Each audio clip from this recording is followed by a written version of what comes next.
Hello and welcome to Idle Champions presents Trials of Mount Tiamat, Episode 5, The Grandfather Tree.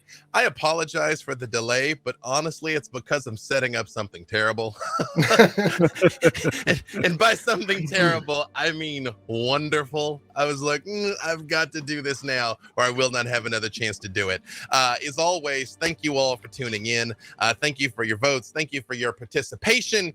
In all of this, as always, we have to say, please be mindful of the cast, be mindful of the backseating, respect them, respect what we're doing here. There's some things that we're doing that may not seem that's how it works on the surface, but narratively, I guarantee you something's happening. So just be cool and go along with us on the show. And here's the reality of the situation. Yeah, Jim Sub really rolled that many 20s, and that just happened. That's who he is. You know, it's just that by the power of Minsk, he is actually unbeatable at this game. True. You don't see it, but there's a big purple mark. Just you can't tell right now. It's true. You must have eyes to see purple mark. Yes. That's right.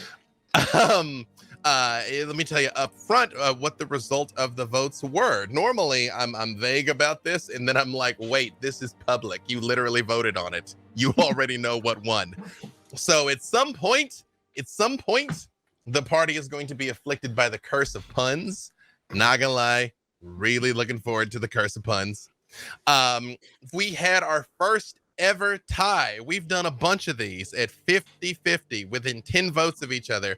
Both Minsk and Dahani will gain a luck die this episode, which means you will have a D20 that you can use to replace one of your rolls with, an attack roll, a skill check. My dice are still over here in my bag. Let me pull those out. Need those. I didn't forget this time. We got the sweet Talon and Claw Idle Champions presents Dice Towers. You can see I had this big chunky girl sitting next to me all last episode, and at no point did I pick it up. And even now, when I was like, I need my dice. Ha! There it is. Well, there's somebody else's dice on the floor now. That's cool, though. Zone of safety. Zone of safety.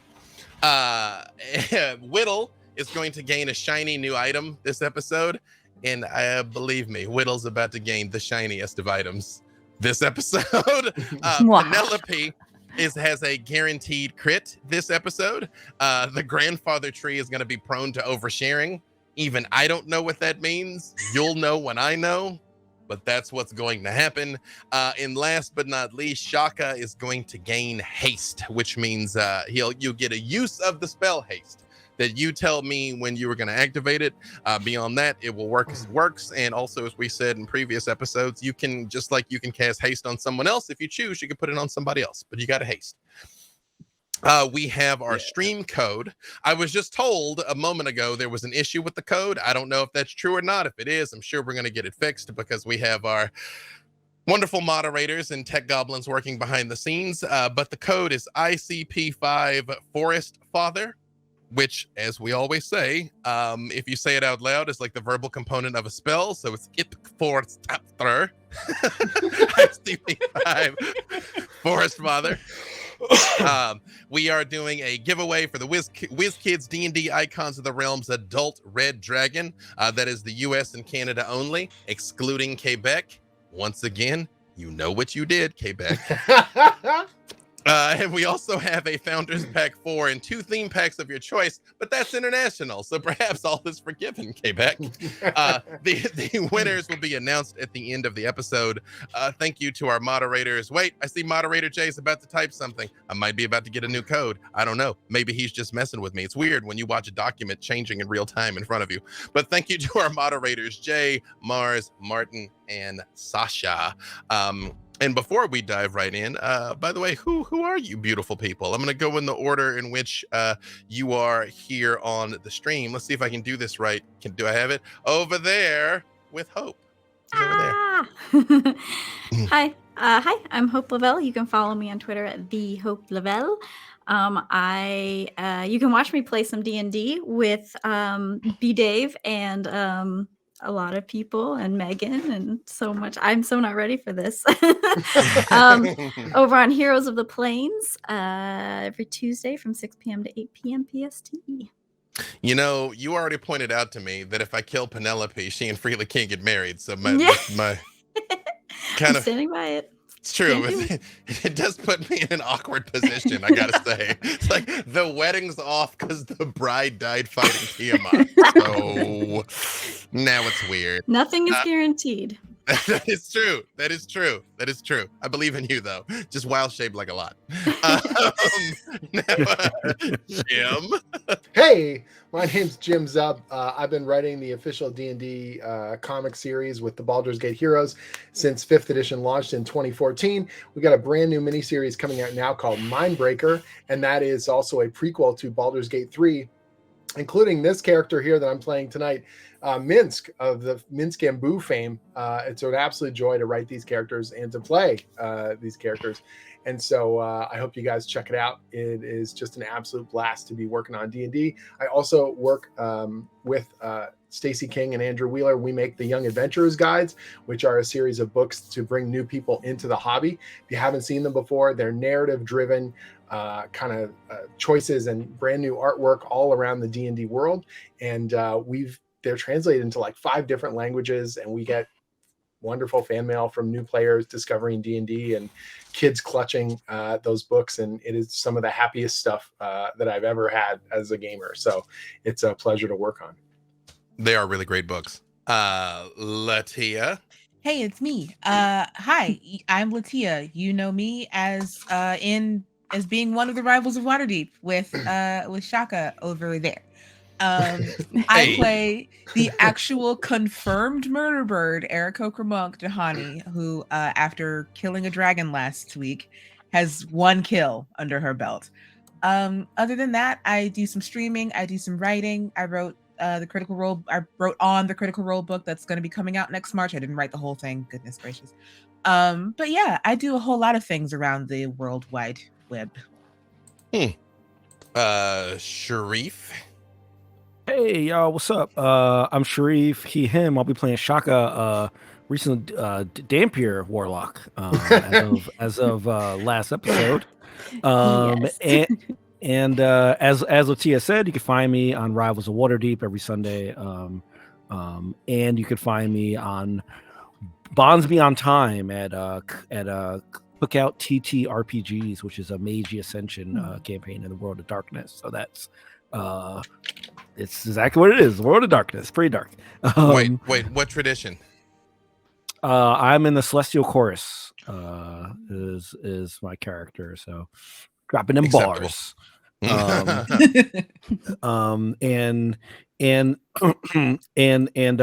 also I'm a teacher and a tutor in math and science. Just got my registration all done I have a gaming class starting next semester at Rutgers for all my Jersey people out there. Oh, that's amazing. So very, very happy about that. It'll be my 6th year doing it, but my 1st year in Jersey since I just moved here. So super excited about that. And I do other associated assorted nerdy things here and there as well. Excellent. And last but not least, Meagan. Hello, everybody. I'm Meagan Kenrick. You can find me on Twitter for the most part, usually talking about D&D. You can also find me over on Todd Kenrick's YouTube channel, where we discuss more things in depth. I'm also, as Hope mentioned before, on Heroes of the Plains with both Penelope and Freely, our very own B-Dave. That's Tuesdays at 6 p.m. on Demi-Plane's channel. Also, Whittle just turned Shaka into a Dompier. But that's okay, because there's nothing wrong with a little bit of Dompierism. It's starting off strong. We're starting early. I think Shaka's going to get that tattooed on his arm. It's like Thug Life, like old English. Across his hand, little bit of vampirism. Excellent. All right, well then let's dive into it here, y'all. War is here. The cult of the dragon has restored Tiamat to life, but not yet to her full strength, and heroes from all over the realms have descended on the newly christened Mount Tiamat to wage war on the dragon goddess before she regains her strength and goes out and lays waste to the Sword Coast and Faerun at large. You all are one of several strike teams that are functioning all over the mountain right now, racing against time to try and alter or somehow inhibit the Cult of the Dragon's plan to restore her strength. You all have been tasked with cleansing the forest, with Minsk and Penelope realized just meant hug and kiss every tree in the forest, because why wouldn't that work? Make them happy. In the process of making your way through the jungle, you found that there is some sort of widespread corruption that is infesting the air and the land and the creatures here. And you were beset upon 4 young green dragons who were still, despite their youth, quite formidable in totality. And Shaka was unfortunately dropped into death saves as all 4 of them set off their poisonous breath weapons simultaneously.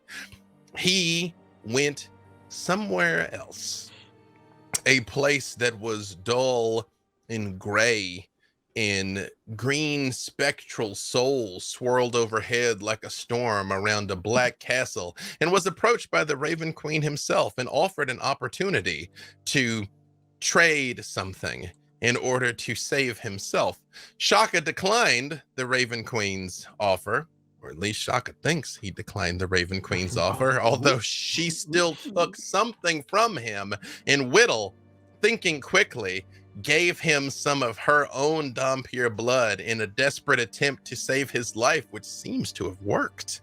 Shaka woke up, changed, hungry, cold, with glowing red eyes, but still on a mission.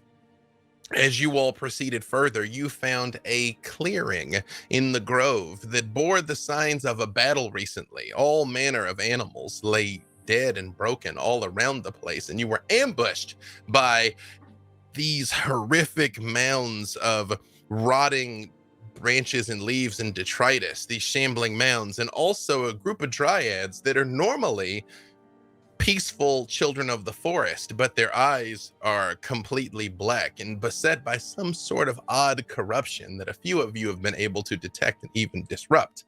Unfortunately, in the midst of this conflict, Minsk, Penelope, and Whittle have all fallen under the charm of the dryads and really want to help their new forest friends. Dahani is still making her way out of a shambling mound that she has punched a giant hole in. And as of now, only Shaka is completely free with his wits about him, having to actively scramble to evade capture, as your friends have so far tried non-violent means to restrain you. And as we re-enter initiative, we can start back over at the top with Dahani. Oh. What would you like to do? Am I free enough to grab the gem out of this thing? I believe you had actually brought it down. You just hadn't exited it yet, if I recall correctly. All right. Well, then I would like to. Let me just say one last thing. Sure. Jim Zub also beheaded 2 dragons in a single round. Yes, that also, it's very important. It was nothing. It was nothing. Right. It is a standard day of heroism. It is what we do. Lilacor and me and the hamster killing dragons, slaying evil is no problem. Yes, it was awesome. It was awesome. Do more. Cut more heads off. Yes, as Lilacor would have to say. Yes, Dahani. Because I don't have it written anywhere otherwise, I'm going to say, yes, you have destroyed this thing enough to be able to get out of it. Excellent. In that case, I would like to make my way to another one and grab the gem from it. I think assessing the situation, I can see that something weird is happening with my compatriots, and Minsk is about to kiss a dryad or something, and I see. Minsk already has some splinters already. Actually, no, he's in on this dryad. Yeah, no, she's in on him though. Mm-hmm. All right. Does she have a gem hidden on her person that I can? It's shiny. I want it. Give me a perception check. Okay.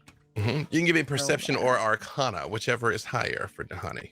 That's going to be perception, and that's going to be a 22. What you notice, the gems are only in the shambling mounds. Okay. However, the you can tell this corrupting flow of magic is entering into these dryads and turning their eyes black in the process. But the actual gems are only in these like shambling mounds of rotted forest matter. Okay. You also notice 2 of the dryads are already unconscious, just laying on the ground there, and the other 3 are up and seem, looking at Whittle and Penelope like, hey, yeah, no, we're friends, absolutely. And Whittle and Penelope are just kind of nodding while You have beautiful eyes. you see these roots and branches as Penelope attempted to entangle Shaka coming up from the ground as he's evading them. But that's the scene that's before you. I'm gonna punch a dryad. It's cocked. All right. Lowest attack is an 18. More than enough. Cool. That's a bunch of damage. I'll give these to you individually just in case. Yeah, absolutely. That's gonna be 6. Let me get my calculator out. Sure. 6 and then 10. Okay. And then 14. And then no, I'm sorry, 13, then 14. Okay. Perfect. Anything else? Nope, that was all 4 of my furious punches. To 1 dryad. Minsk, Whittle, and Shaka, you see Dahani explode in a flurry of punches, kicks, and feathers that has beaten your dryad friend within an inch of her woodland life. Like the one that I was holding? Another one. Well, was it your intent to hit the one that Minsk was mugging down on? It just missed to the North Star. This dryad. Wow, Minsk gets making out. I'm not gonna do that to Minsk. Minsk can get his Mac on all I care. Let's do one of the dryads that's just like, making severe eye contact with Penelope or Whittle. Nice. There's 3 of them that are up currently, and again, Dahani just explodes on this thing, and it is down on the ground, and it just looks up at you, and it just says very weakly, "Penelope, help me, please." Oh no! Oh no! However, it is Shaka's turn. Okay. Shaka, that is the scene before you. Is this? Okay, yeah, and I guess I'd be kind of close to Penelope because she was trying to restrain me. How many dryads are there? There were 3 total. Okay. Well, there were 5 total. 2 were already sleeping. Right. Dahani has grievously wounded the 3rd one. Right. One is actively making out with Minsk, and the other one is just sort of like watching in horror as Right. is going in on the other dryad. Yep. And there's still like the shambler, and there's still some shamblers around. There's still 3 shamblers. Okay. I feel like there has to be something with this gem. So I actually want, since I'm holding the gem, how far away would the one that's by itself be? Give me Arcana or Nature. Okay. I was going to ask about nature, actually. Yeah, whichever's higher. Yeah, I'll do Arcana. Okay, 16. There's something going on, but you can't quit. You can use this. You can use this gem to turn all of this off. You can stop all of this, but you're not quite sure how.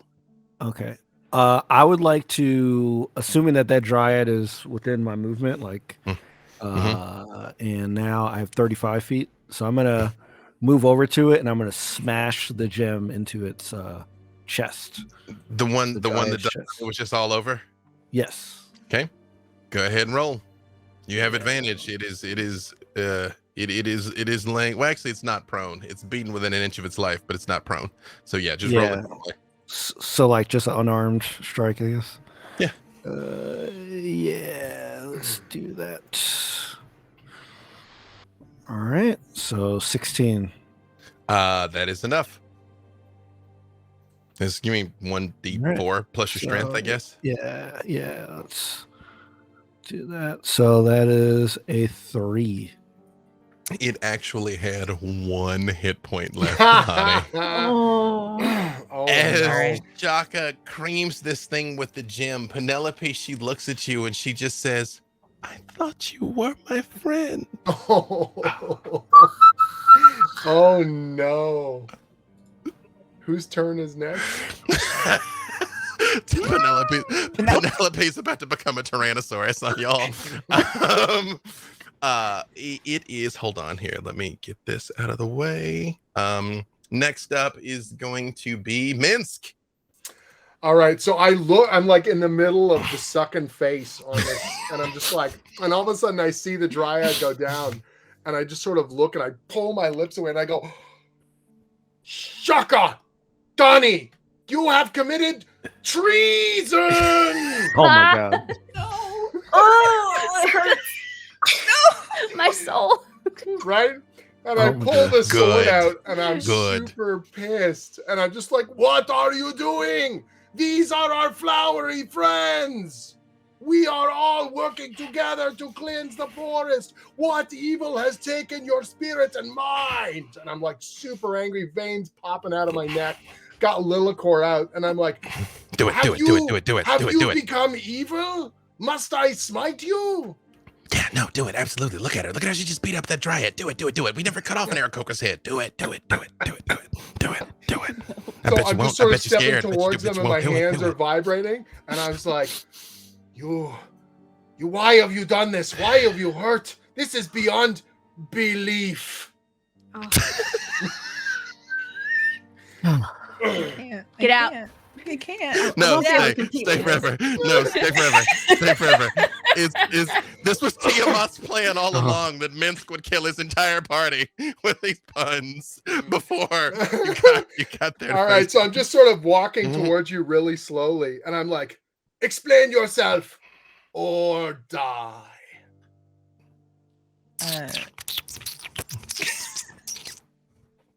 Is the hamster's not charmed? So what is he? Next, saying? they got Minsk later. I mean, they got Buddha on the second Yeah, they round. got Boo later. Okay. Yeah, they didn't get him the first time. They got him the second Damn. time. These dryads are not helping us heal the forest. If anything, they're hurting you. You're getting splinters in your and you're getting splinters in your face. I feel tingly all over. You may consider me sappy, but I believe in these flowery friends. They're distracting us from healing the forest. It is a good kind of distraction, but this is not healing. You have crushed them. I didn't mean to hurt her that bad. I meant to say it was non-lethal damage, but I forgot. The dryad that was just making out with you, Minsk, just kind of like gently grabs at your sleeve and just looks up at you with her shimmering black eyes and says, "Please don't let them hurt me, Minsk. I'm so afraid." And steps Don't worry, behind you. I am a hero and I will do heroic things all over non-heroic people. Yes. Go be. They're not heroic. I don't know. Just cut somebody's head off, man. We are adventurers and we must venture. And this is not adventurous. What are you doing? So I'm just like super, just not going to attack, but just watching their every move.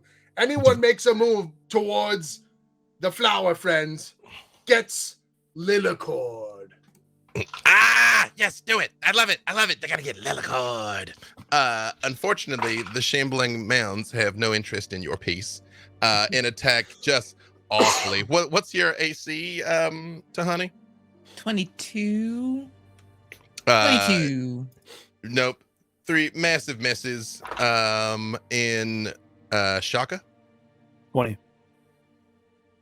Also 3 massive misses, but it gets close. Shaka, you're realizing this Dampier thing's not so bad. Like it just seems like it's this shambling man. It's almost like it's just in slow motion. You're like, you can just hear every creak and you can smell it and see the flow of like all the liquids going through it and everything as you just effortlessly get out of the way of this thing.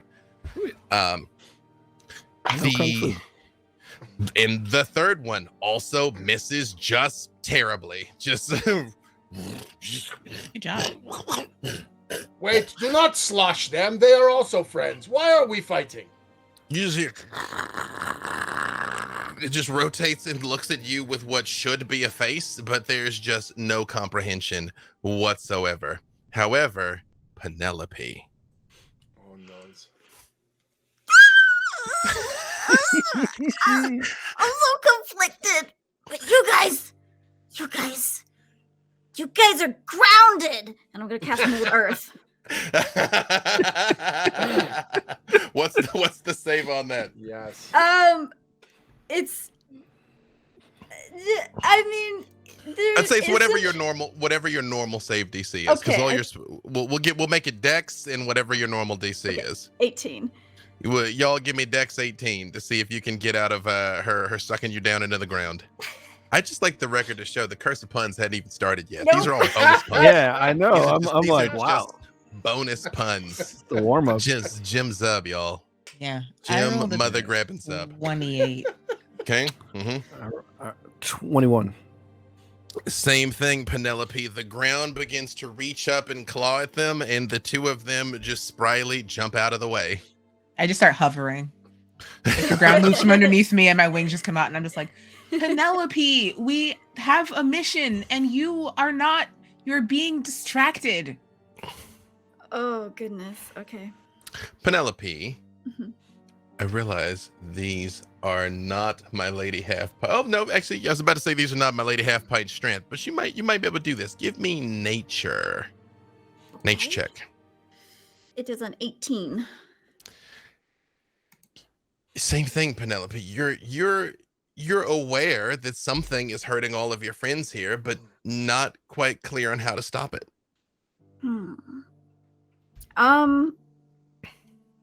I mean, I guess I already used my action, so I'm going to not have much to do. Yeah. Do they? Okay, never mind. No. Okay, no. I was about to say, I like where this is headed. You know what I mean? Yeah.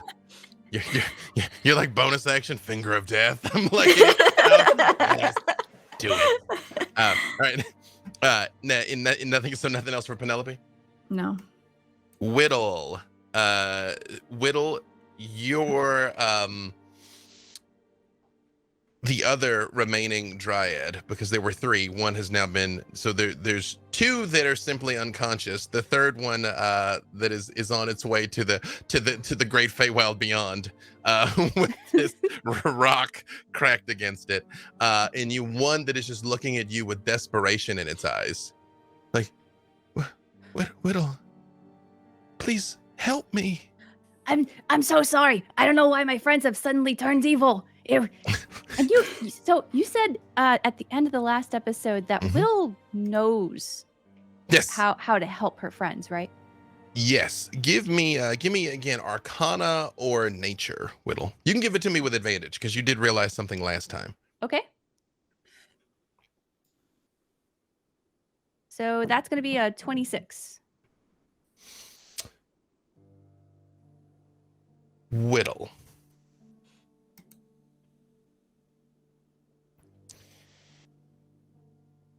Is you are standing here taking all of this in, you become completely aware of the flow of negative energy through this place. You are aware of what is happening to these dryads. You're aware of what's happening to these shambling mounds, and you're aware of how you can stop it flowing into this place. And you also hear a familiar voice in your mind. Oh, now you are promising. Do you know Averin just tried to convince me that he would cut a deal with me and betray all of his friends and blah, blah, blah, blah, blah, blah, blah. Of course, I threatened Sophia's final resting place. He thinks I don't know about that. Everyone knows about that. But you, Whittle, you I can work with. Yeah, I don't know if I want to work with you, though. Oh, I'm not so bad. What if I gave you a little gift? I think you'll like it. What is it? What's the gift? Well, Okay. I'm gonna let you save your friends because whatever, I keep telling everybody, and you just pass on to them again that you all could just leave. You could just go. I have tried to be nothing but kind, nothing but merciful. I've got nothing against you. Honestly, I think this is an improvement for Shaka. I was never much a fan of the Raven Queen. She and I move in very different circles, but she and I will reach an understanding on another day. I just think maybe all this time, Whittle, you've just been getting pulled a little further and further down, and you keep resisting it. What if you didn't? What if you just gave in to all of it? No, but don't stop it. I know, because I always have that voice in the back of my head that says just go full evil. Yeah, I'm so you should curious listen to know it. what would happen. That voice is the best voice, Whittle. Listen. I don't know if it's the best voice. It's the easiest thing to do for sure. You could find out, Whittle. You can find out. Yeah, but what if I find out and it's too late, and I hurt people, and I can't come back from that? You hurt people. There's always gonna be more people. Do you know how many people I've hurt? So let's say I take this gift. Can I return it? I tell you what. As you know, I've been very poorly treated in my time by my brother, both of my brothers, to tell you the truth. So I tell you what, you take the gift, no strings attached. It is just the tiniest taste of what being in my good graces can do for you. All right, well, we'll see about that. What's this gift? When you can hear the smile on her face, Whittle, and as you're feeling almost the flow of the corruption through this place, and you feel it is coming in here from somewhere else, right in the middle of this clearing, buried deep in the ground, is something that is just soaking it all up. And you hear the Dark Lady finally say, I'm willing to endure this one minor setback if it means that you and I can be friends, Whittle. I think you are fascinating and everyone should be listening to you. I thank you. I appreciate that. I'm flattered by those words. But is it true that you dropped a Tarask on Asmodeus? Yeah. You heard about that? I would have loved to have seen his face. You should probably go. Your friends are about to die, and I'm sure we'll talk again soon. Ciao. And you don't feel her presence anymore. However, Whittle, you're 100% sure that you could turn off the flow of the corruption that is coming in. You can't stop it, but you can. It's almost like you can break the circuit, essentially. You know it's coming here from somewhere. You can shut off that flow. You just can. You know how mystically to do it. Okay. So Whittle kind of ponders what just happened for a second, a little lost in thought. It's a lot to process. She's also very excited at whatever these new prospects will be presenting to her soon, and turns to look at her friends. Oh yeah, I gotta keep them from dying, and realizes how to turn off this negative energy and focuses really hard to stop this magic or whatever it is that's happening. Whittle, you reach out and essentially block this flow, and immediately 2 of the unconscious dryads snap awake. The 2 that were there with their black eyes sort of blink for a second, and you see their eyes turn golden, and they look around, and there is the 5th one on the ground unmoving. The 3 shamblers just stop and just collapse. And each of them leave one of those black gems on the ground. Okay, so we're all good? All right, back to the smooching. And I just sort of turn back to the dryad. Oh, that's not what I intended. Oh, okay. Don't worry. I know your bark is probably worse than your bite. And I just God. sort of lean into it. It's very much the nurse on Victory Day type thing, where she's like, "Wait, No. okay, you're Minsk. Okay, great. Yeah.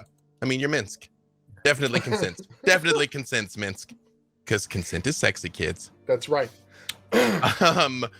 In all of your, technically, this does not break the charm. However, they release their new friends immediately, and you see they look around and they're like, "Oh, thank you for saving us." And they look down at the 5th fallen dryad, and they all kind of like lean down around it and kind of like hold its head up and cradle it a little bit. They're like,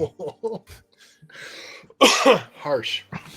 I want to go collect the gems, the black gems. mm-hmm. I want to just collect them up. There's 5 of them total. Mm-hmm. Yeah, I just want to grab all 5. Assuming I have, some sort of bag to carry these. Yep. And I just want to turn to the party and say, these are somehow related. I don't think these are the source of this corruption, but I think we might need these later. So I just want to grab these, unless someone else feels like they wants to hold 1 or 2. Wait, so we're back on the quest, yes? Yes, we are trying to cleanse the forest. Okay, so I just sort of look back at the dryad and I go, "I'll be in touch." You don't have to leave. You could stay. I wasn't myself before, but now I am. I would love it if you were to just stay here with me. Help guard the forest. You could help protect us all, Minsk. Oh. What? Yes, I know. We must. Smiting evil is my number 1 priority. Smooching is like number 3. So I will be back. I don't usually agree with the rodent, but yeah, we gotta go. We gotta fight. Minsk, come on. Wait. Wait a second. You can still take this bird, Minsk. She's not even looking. Her back is turned. Come on, you can do it right now. Do it. No. Come on. No. All right, let her look at you first, and then cut her head off. Do it. I sort of look, and I just look over at Dahani, and I go, "Is your evil gone now? Are you safe?" Dahani is actually like around the fallen dryad with the rest of these dryads, like very timidly offering them a potion of healing. Oh. For this dryad. You see, they actually take it and they give a little sip to the fallen dryad, and you hear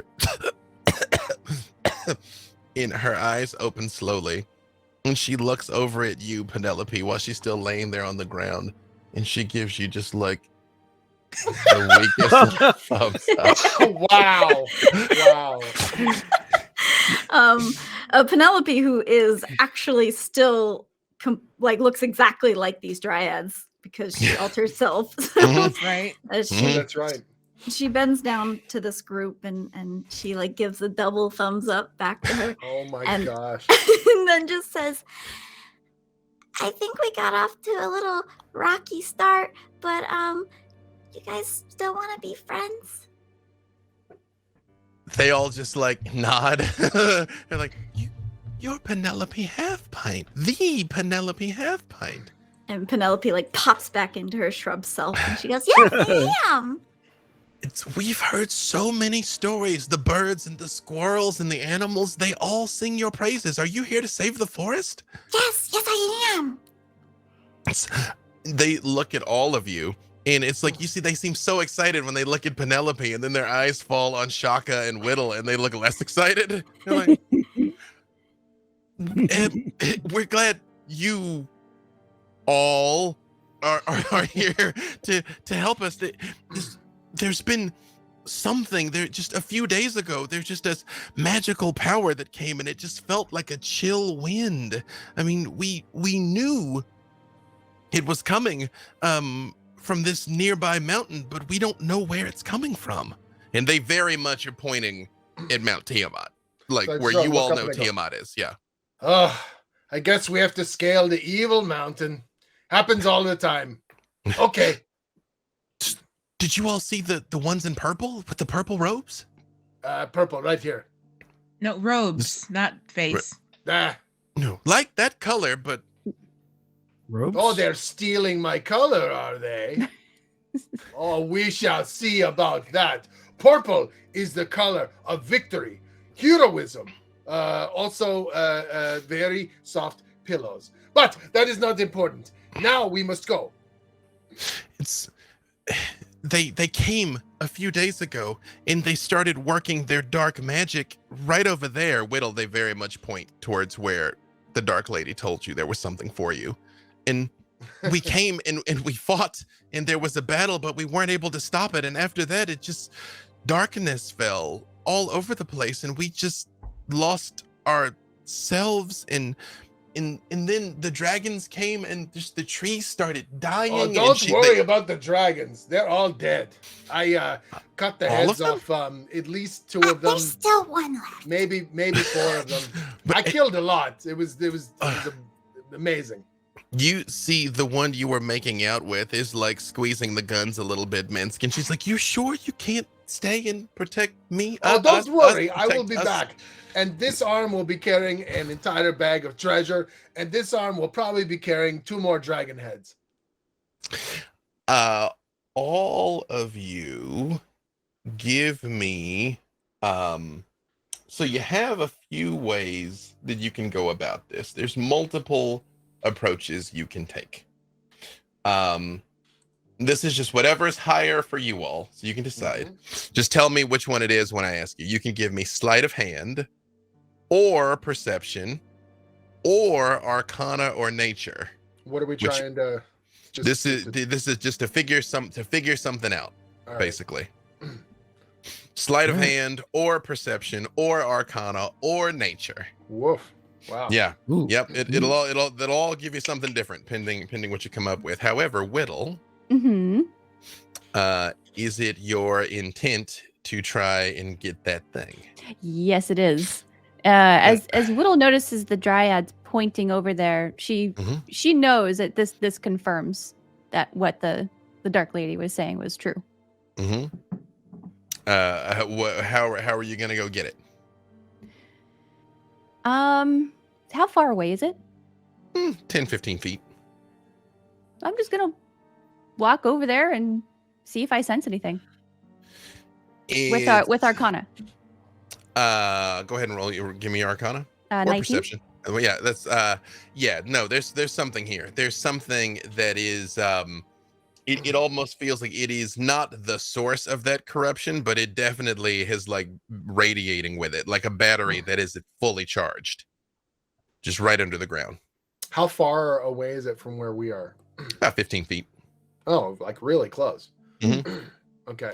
Whittle's just gonna kind of dig down into the ground and see if she can find anything. Is there something there? And I'm sorry, I'm gonna go over and look. Whittle, you notice the moment you just like touch the ground and start digging, it just like falls away like ashes. And under it, there is a book. It looks like it's got a raised face on it that is made out of bronze that looks like it's got the face of Asmodeus himself on it. That's a face you know very well. Oh, it's a book. It's useless. Oh, wait, hold on. Someone kind of started talking to me out of nowhere, the Dark Lady, and she was saying that she's going to give me a gift, and I think this might be it. You want to pick it up? Does the book tell you how to defeat evil? I don't know yet. I haven't read it. Well, get on it. Okay. Just gonna We're pick on it a up timeline here. Yeah, I'm kind of a slow reader. She's going to try and pick the book up. When you pick it up, you feel a cold breeze blow through your soul, Whittle. The kind you felt when you were in Barovia, the kind that you have experienced, the times in your life that you have been confronted by true evil. And you understand this is a supremely powerful tool, but using it will very much come at a cost, because you, Whittle, have gained access to the Book of Vile Darkness.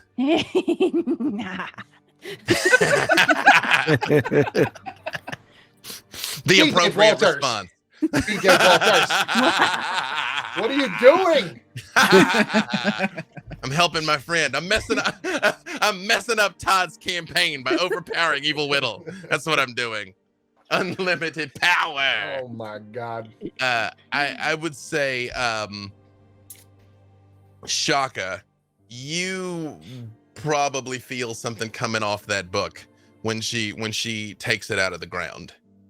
Yeah, I mean, it seems pretty thick. You could probably use it to like whack someone or block a door or something. Yeah, I'd like to look at Whittle and like say, is this something that we all get? like is this like a tradition? And I start digging next to where you dug. Whittle actually just starts looking around for more books. Like, well, that's not very fair if I'm the only one who gets one, right? But did you have someone whisper in your ear? I don't know where. No, my patron sometimes. Wait, do you have a patron? No. Oh. This is very confusing to me. You know, one time I got What's a kicked out patron? of Candlekeep for hurting books. They were bad books, and well, so there are lots it's of not books fully there. my fault. If there are any evil books, just let me know and I'll take care of it. This book's Okay, not well, evil, is it? I'm gonna- I just sort of poke it. I'm gonna give it a read, and then I'll let you know if it's evil. Okay. Because Can we read it together? I will say, because we're on a timetable, I will waive the attunement time. So yes, if it is your intent to attune to the Book of Vile Darkness, you will be able to. Can multiple people attune to it? No. Okay. Book singular of Vile Darkness, not the Library of Vile Darkness. That's a very different place. It's not the Encyclopedia Evil Tanica or something. So she's gonna attune to it. She's very, very excited to dive in. But the first time that she cracks open the book, she does so very slowly and very carefully. Mm-hmm. When you crack it open, Penelope, you notice the moment she opens it, all 5 dryads kind of shiver and take a step away from her, like whew, when she opens it up. I'm sure everything's fine. Are you aware that the 2 of them aren't quite alive? I mean, are any of us really alive? I was a statue for over a century. We leaves on the wind, right? All we are is dust in the wind. Whittle, is you just start thrumming through this. Just give me a quick Arcana check. Okay. 18. So apparently this book is written by somebody named Vecna. I don't know. Who knows who that guy is? Eh. And I'll keep an eye on him. Yeah. Sorry. You broke him. You broke our DM. Hey, there's one eye in one hand that's out loose. I'm all like, where's the other eye in the other hand, right? It is just basically a catalog of every wrong and terrible thing he ever did, he ever saw, or he ever heard of. And there is a lot of very useful information in this book, Whittle. Are you very telling any of this useful information. So it seems like anyone ever hear of Vecna? No, it sounds like someone clearing their throat. Yeah, it kind of does, doesn't it? Vecna. Well, this appears to be some kind of journal. In the distance, in a black tower. He's like, Reduced his entire evil career down to you cleared your throat. Nice. Off in the distance, some heroes are talking trash. Yeah. Okay. All right. Yeah. Please continue, Whittle. Well, it seems like a kind of diary of some sorts written by Vecna. There's lots of useful stuff in here. And she's diary? Whoa, I thought you said a diary. You shouldn't read other people's diaries. I didn't know it was a diary, so... You know, the hamster and I have a journal of all the things we have killed, all the evil we have slain. It's probably a better read than that. I'll have to show it to you sometime, but I lost it. But I'll find it. Probably doesn't give me the chills. This book has got a lot of evil in it. Wait, you said it's evil? Mm-hmm. Oh, it is. Okay, you hold it. I'll stab it. So wait, hold on. Yeah, maybe we should bury that book back if you're, because I'm not feeling good about it either. Why not? And Whittle starts to feel like very attached. Where do you want me to stab the book? In the face? In the spine? In the spine face? Whittle, look at this. They don't want you to be powerful, Whittle. They don't want you to know the truth. They just want you to stay the sweet little rock gnome that just falls in line and does what everyone else says. I just want you to be as powerful as possible. You're right. You're all just really jealous. And she just runs off with the book, climbs up and reads it. Whittle is very fast, but Whittle is very fast. Oh, and she uses her spider climb to climb up a tree, and she perches herself on a branch and just reads the entire thing from front to back. While Whittle is binging the Book of Vile Darkness high up a tree.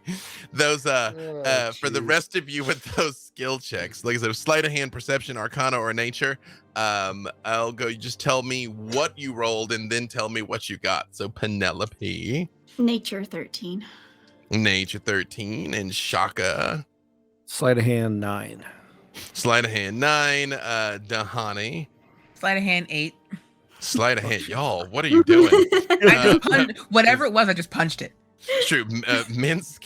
Nature 22. Minsk, you notice like everybody's kind of fumbling with these gems and trying to figure out how to arrange them, and they're just getting it all wrong. And just somehow you figure out Boo figures it out and just that's true. Yeah. Oh, of course. Yes. No, a little more to the left. Uh-huh.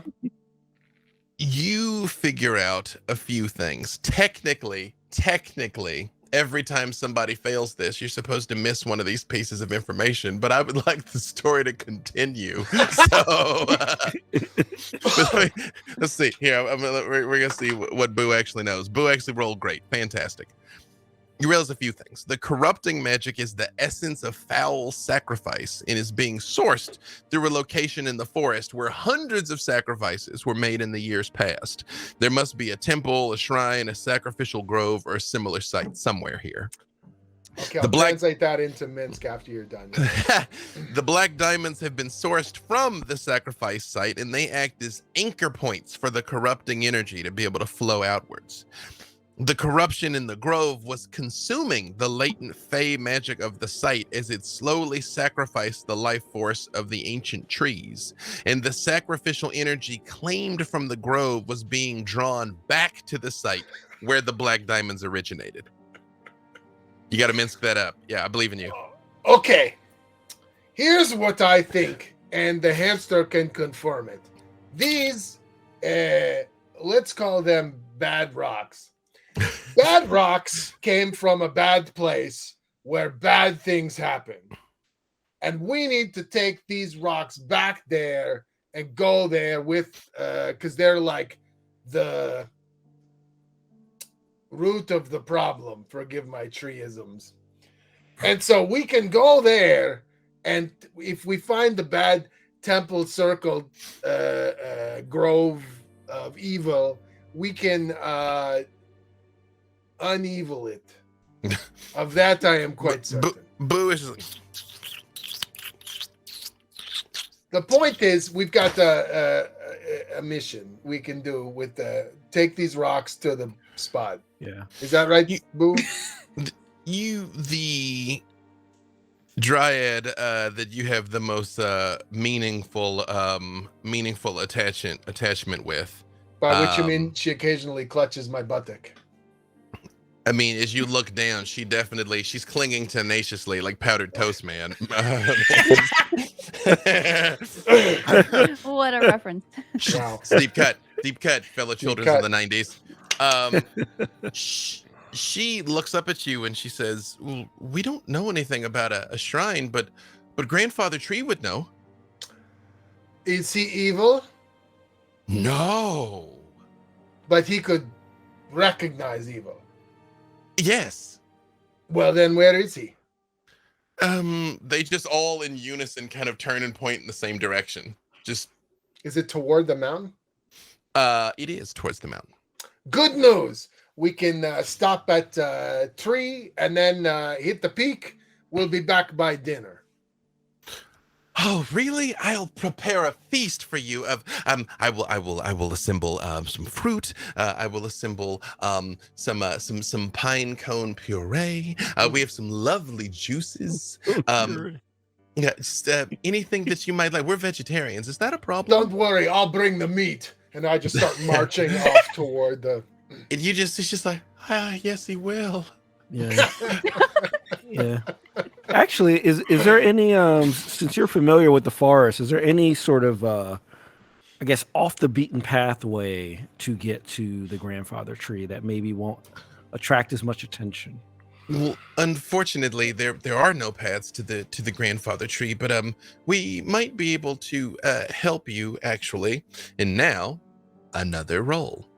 You each can give me there's a bunch of different ways to do this. You can give me athletics or acrobatics or arcana or nature or perception or survival. Holy moly. Mm-hmm. You just really want us to win. I'm trying, man. It's got big athletic energy. I'm so terrible for setting off 4 breath weapons at one time, but here, I want you to like live and stuff. Yeah. Okay, so we're gonna for the sake of simplicity, whoever got the highest is what we're gonna go with. So Penelope, just what was your number? 27. And Minsk? 28. Oh. Whoa! Dahani? 28. Oh. Shaka? 14. And Whittle? 16. Really, Whittle's still in the tree, you know. Yep. Whittle's like Gollum up there, you know. In Penelope, what was it that you rolled that you got that 27? Survival. In Minsk, what was it? Athletics, of course. Athletics. In Dahani, what was it? Acrobatics. So both Minsk just the forest becomes very thick very quickly. And Minsk just plows into it like a linebacker, just knocking trees and things, just like forcing a path through the forest. Dahani, on the other hand, is just like gliding through it, like in between branches, under branches, just sliding through with a speed and a haste that you would not recognize. Penelope, you notice game trails and just little paths where you can kind of go through and you can follow where the rabbits and the deer have come through. And Penelope, you get the distinct feeling that somebody is watching you. Who's there? But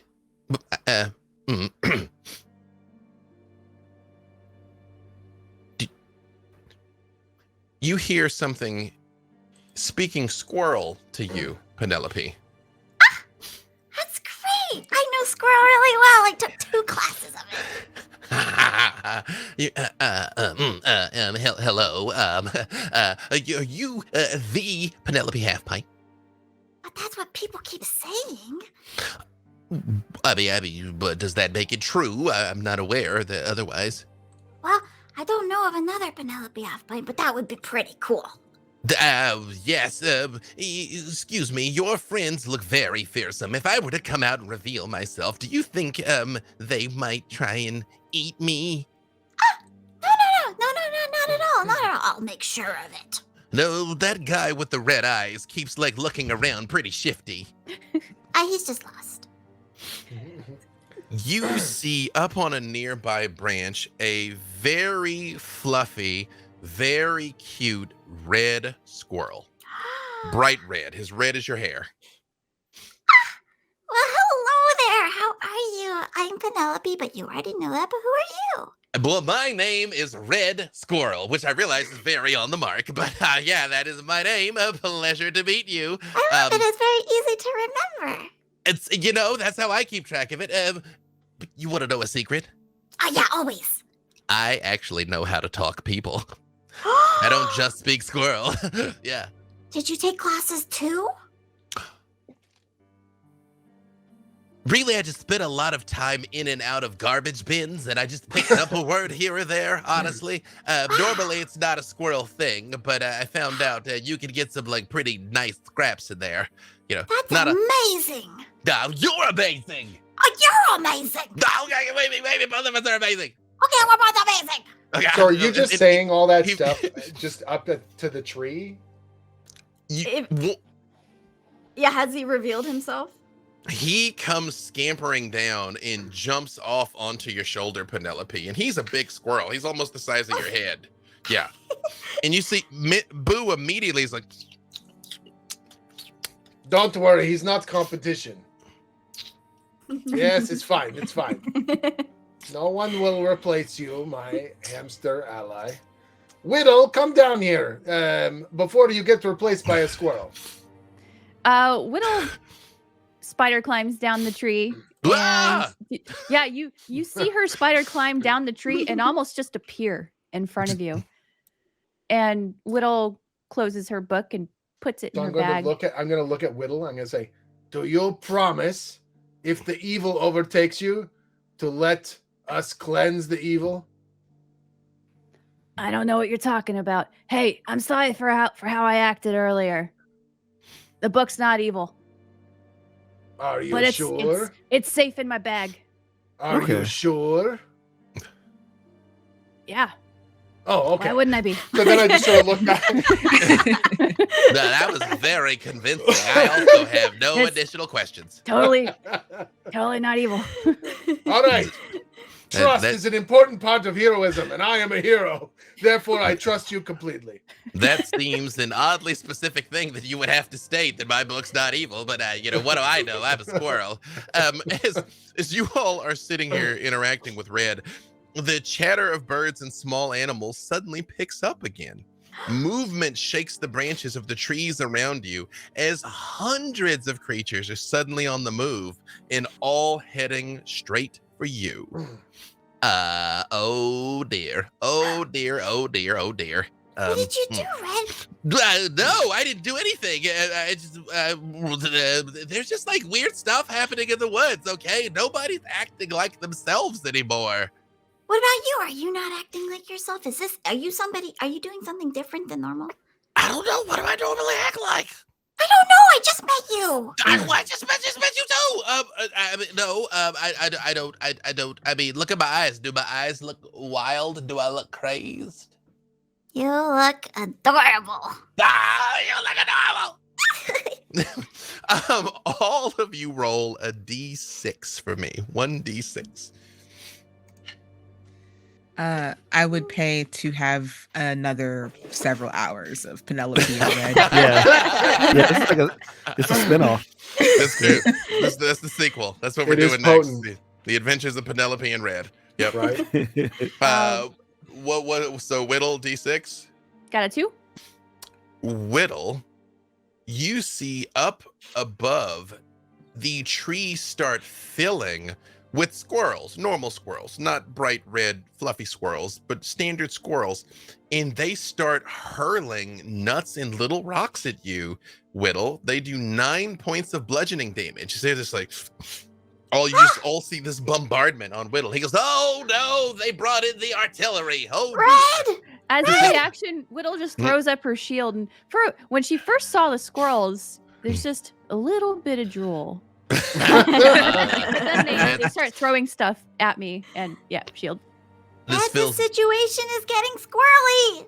I see what you did. I know you did what I did there. But seriously, this is kind of scary. Penelope, what did you get on your D6? A 3.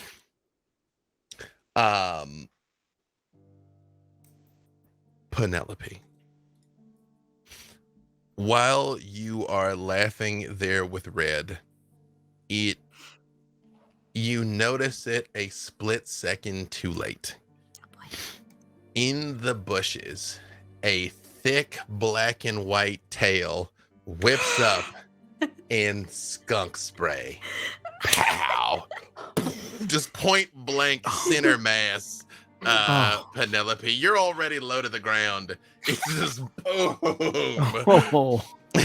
Direct hit. Oh no. It was, oh dear. Yeah, you know what? There are worse smells. I think it's actually quite nice. You know, OOC, I actually really like the smell skunks. What? I really like. I mean, don't get me wrong. I don't know that I'd want to get like bombed by one point blank, but I mean, I like skunk spray. I do. That's Weird. madness. Yeah. Wow. Penelope, you gain a level of exhaustion from this because it is so stinky.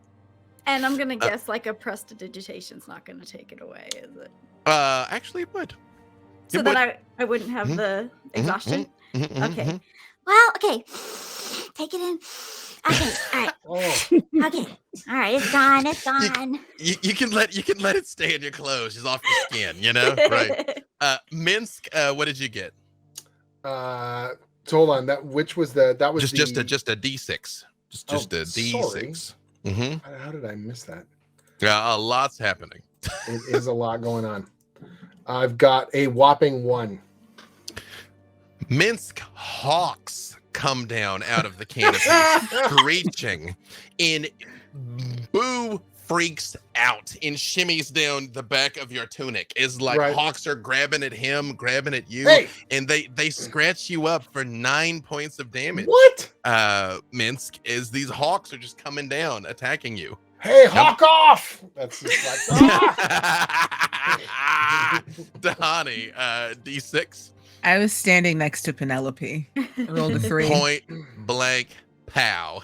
You know, blasted. Although it's like there's a Penelope shaped like impression from where she was standing in front of me, and then I caught the rest of it behind her. Exactly, because you're a little taller. Exactly. Yeah. Just I hope your mouth wasn't open though. I just wham, you know. Again, level of exhaustion, but prestidigitate will fix it. Shaka, what did you get? I wrote a 5. Shaka, you hear growling as out of the brush a wolf springs out and grabs your ankle and just tugs at it just enough to knock you down and lets go. And then another one comes out and like grabs you by the tunic and just pulls you a little and lets go. They're just worrying at you basically. Just every time you try and get your footing, they don't even really hurt you. Just every time you kind of seem like you can collect yourself, they just like yank you back and knock you around. Help me. When Whittle sees the wolves attacking Shaka, she runs over and tries to sink her teeth into one of them. You can bite one of the wolves? Mm-hmm. Well, give me an attack roll, because they very much are like hidden and running and just kind of like worrying at him. And I do have vampiric bite. Mm-hmm. Let me find that. It's been so long since I've gotten to use that. It's been a while. It's true. Yeah. But I think that's just like a 1d4. Yeah, but you gotta make the attack first.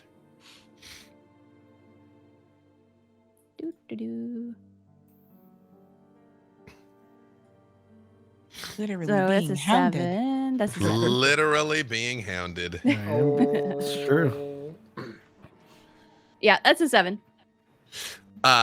You snap at it and it just immediately dissipates. And Penelope, Red looks at you and he's like, okay, I don't know what you guys did to upset the forest so much. I might be able to buy you some time. I do know exactly one spell, but it might be a little costly for you if I do it. Wait, costly for us? Slightly, but you won't get hurt though. Okay, yeah, I mean, I guess we should get out of here because we have a very important mission. Yes, I could use my ancient ancestral squirrel magic. Whoa, I've only ever heard of this. Am I gonna get to see it? You will. And you see Red begins to concentrate and puts his little squirrel hands together. And behind him, his tail just goes. And a small shockwave goes out that just echoes through the woods. And you see all these various creatures turn back. The birds fly back into the sky. The wolves scamper back into the undergrowth. The other squirrels look on in both shock, horror, and respect at the ancestral magics being unleashed against them. And they depart as well. And for a moment, there is silence. The problem with the ancient ancestral magic is there's a side effect, unfortunately. You can only speak in puns now. Oh, wait, this is some kind of punishment. No, you gotta handle it. You gotta handle it, buddy. Yeah, right.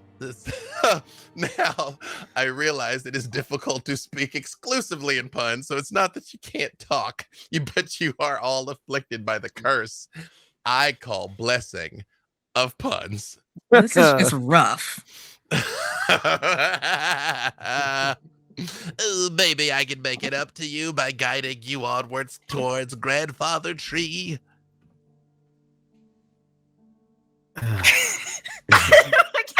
Nobody spoke. Well, I'm green with envy that you were able to knock all those animals out. Yeah, no, you're doing it. Please don't touch me. I find you terrifying. But yes, that's wonderful, though. Yes.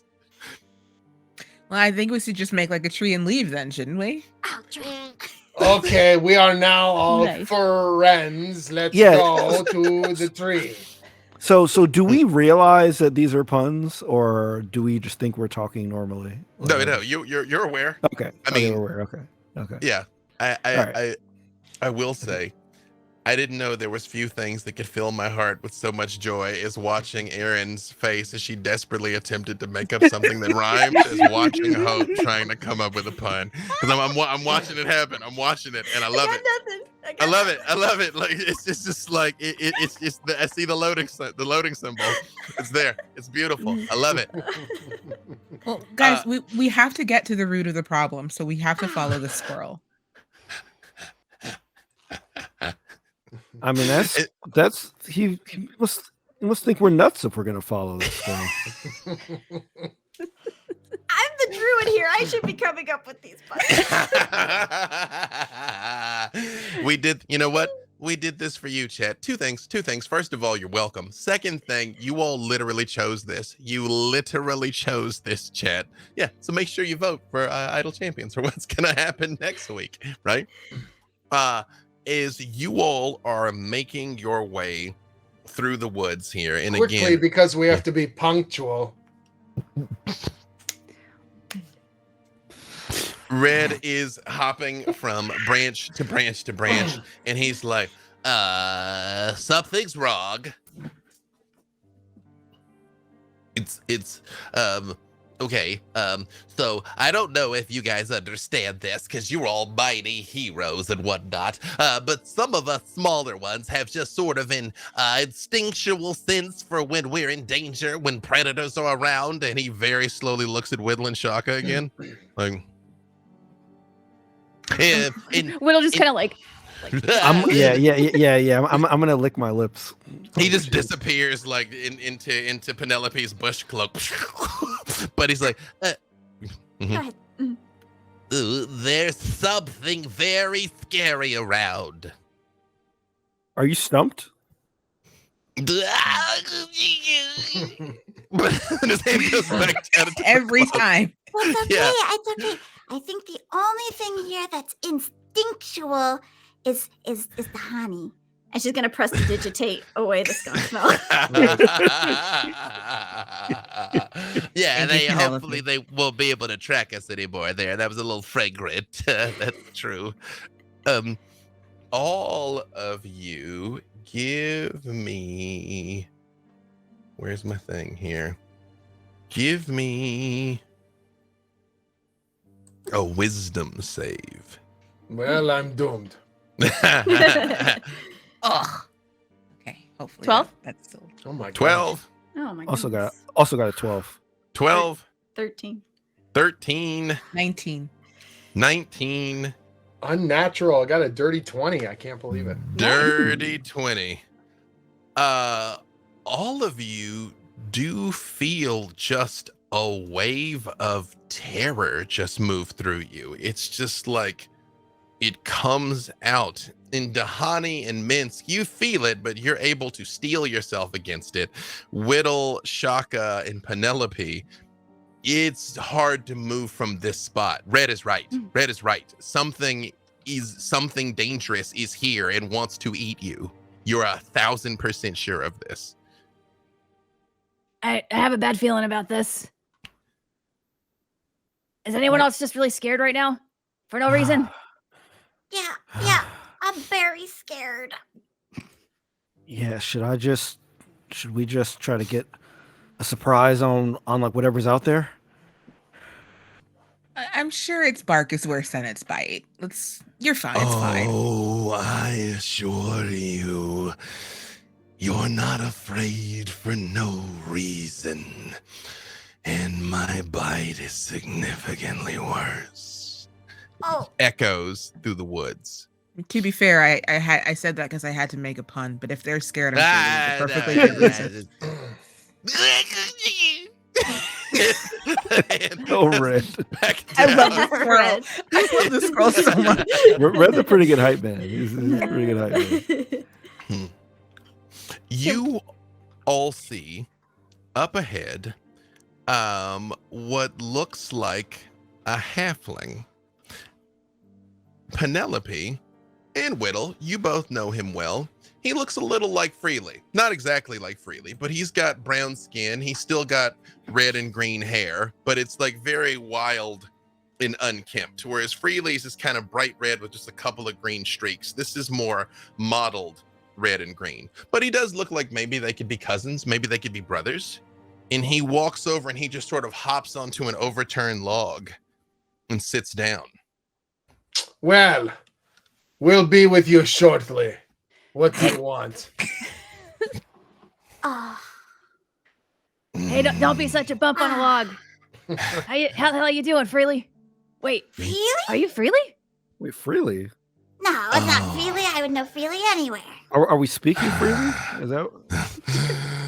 You all have been exposed to the ancient ancestral squirrel magic, haven't you? This is Red's doing. Just let me swallow that little stinker and be done with it.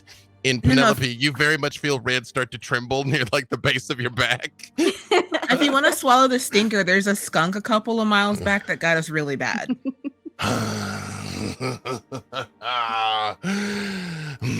No. I just like this face as much as any other. There was a whole village of them once.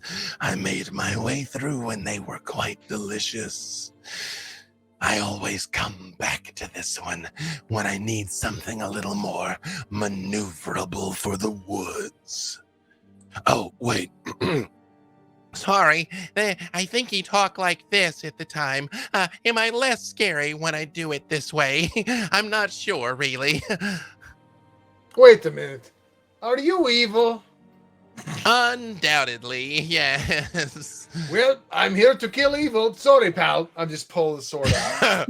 Yes, let's go! I haven't beheaded a halfling in like a week and a half. Come on, let's go. I know it is not a full strike, only a half strike, but it will have to do. It will have to do. All right, initiative. I'm charging this guy. Yeah, exactly. As you get ready to charge, he just looks at you and his eyes turn blood red with the black up and down pupils in his eyes. And he just says, "Oh, I'm going to make a point to kill you first, Minsk. Go ahead and roll initiative, everybody." All right. Okay. All of us, one halfling. This is fine. I got a 15. All right, hold on. Just give me 1 second. I gotta see what his initiative is. Ooh, geez. Okay. Let's see. That's a chunky initiative. Okay. What's Dahani? 22. All right. And Shaka? 10. All right. And Minsk? 16. 16. I'm gonna get you out of here. Penelope? 19. All right. And Whittle? 15. 15. Whoops. Oh, hang on. I'm doing everything wrong here. Whittle 15. Okay, get that out of here. All right. This actually worked out almost about right. Let me just move this and this and this. Apologies, everyone. It'll make it easier if I just do it now. Unfortunately for you all, this thing rolled really freaking high. So, as Mince charges forward, this halfling here in front of you inhales and just says, and a bluish gas comes out of it. All of you give me a con save. Okay. Everybody con save. Oh, Lord. Oh my. Oh my god. 17 for Whittle. 17. 22 for Minsk. 22. 18 for Dahani. 18. 7. 7. 6. 7. 6 for Penelope. Is this thing blows out its breath on you, Minsk, you feel yourself like you're starting to slow down, but you're able to push through it. All the rest of you are paralyzed. Oy. Oh no. Oh, I And- blew it. And it looks around and it just says, oh yeah, no, this is going to be short work. Do you like that? Do you like that? Come and get it, Minsk. Okay. That is going to be it for its turn.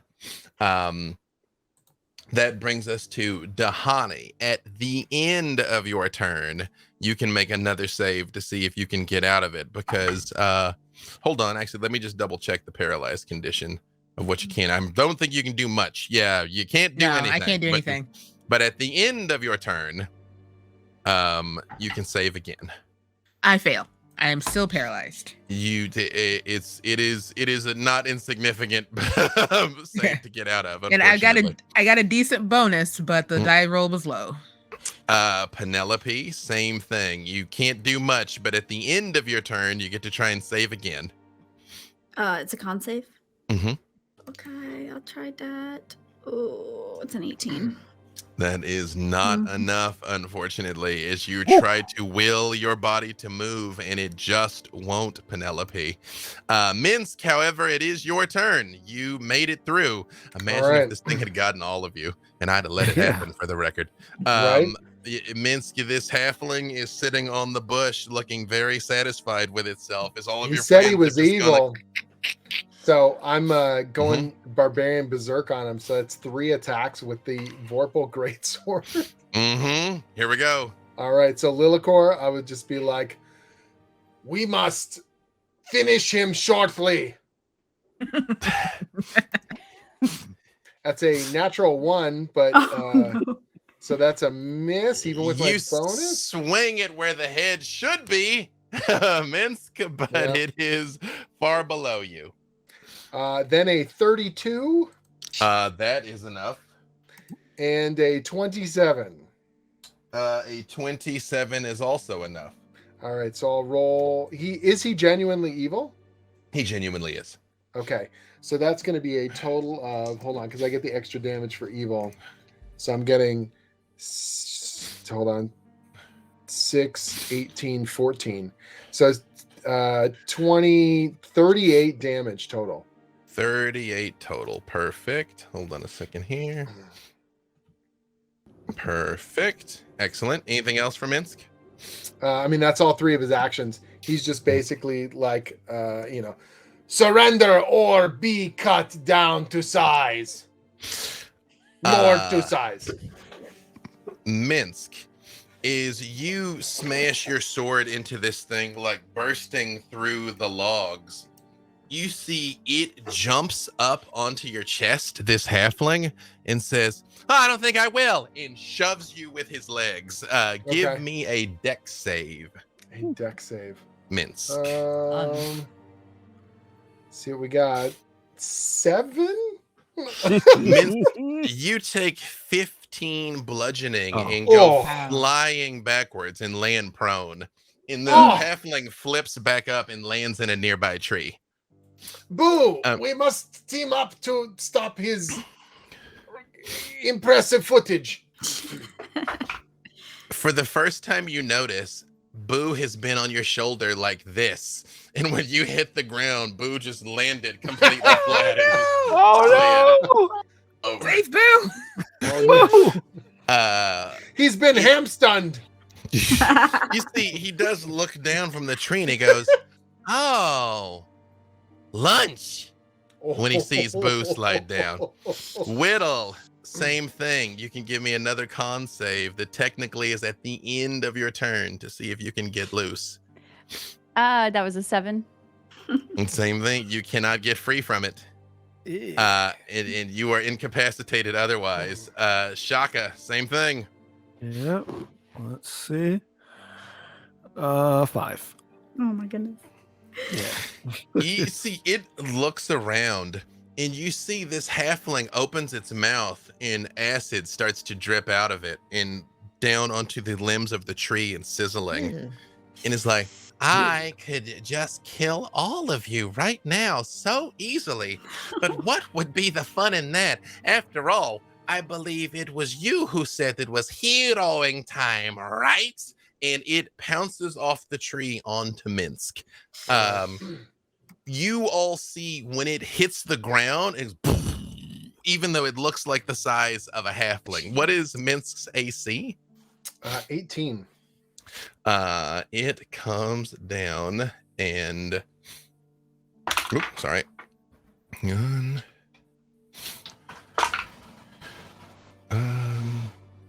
Oh.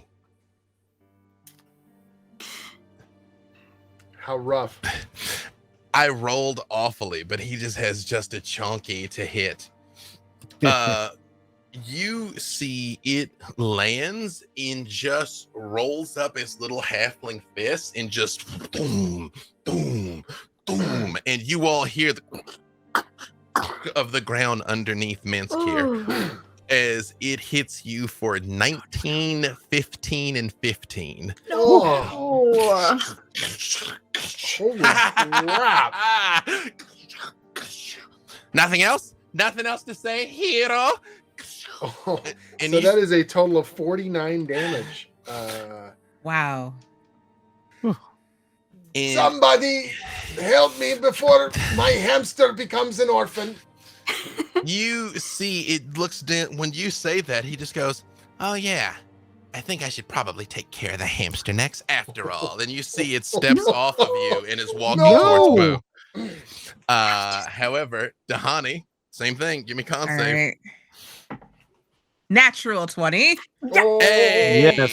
I'm going to let you get loose and act on a natural 20, Dahani. The adrenaline kicks in of like, oh no, he's going after Boo. He's going after Boo. Hamster heroism. Technically, the save is at the end of the turn, but I'm going to give you this. Is this like halfling is stalking over towards Boo? Something in you just... Yeah. Okay. Protect the small. Yep. So yeah, I'm gonna wing it, and I'm just gonna like fly, like literally, like red inside the tunic is like. Although he is also paralyzed. Okay. Let me see, because I have a whole bunch of like monk stuff I have not been using. You know what? This is a wonderful, glorious, heroic moment. And what kind of monster would make you wait until we went to break to resolve it? So, this seems like an excellent time to go to break. Y'all are lucky I didn't notice, or I would have had him stalking the squish. Boo would have been when we went to break. But now, at least there's some hope. Some hope. Now we'll come back to that. Great. That's All true. right. We'll come back to it. So there you go. Look at that. I would have, if it was up to me, it would have been worse. But hey, don't go anywhere. We'll be back. I think it's like probably 15-ish minutes because we got some dope content to show for you here. But don't go nowheres. We will come back and resolve whatever this is. See you in a minute. Got him. Got him. Any of you have played with me, you know exactly what I was doing during the countdown. For the rest of you, you'll find out when we have the chance to share a table, because I do it pretty much every time for that exact reaction. Shout out to my homie, Sam DeLev, who we began the ancestral practice of trying to crack each other up as much as possible, as late in the countdown as possible. So there we go.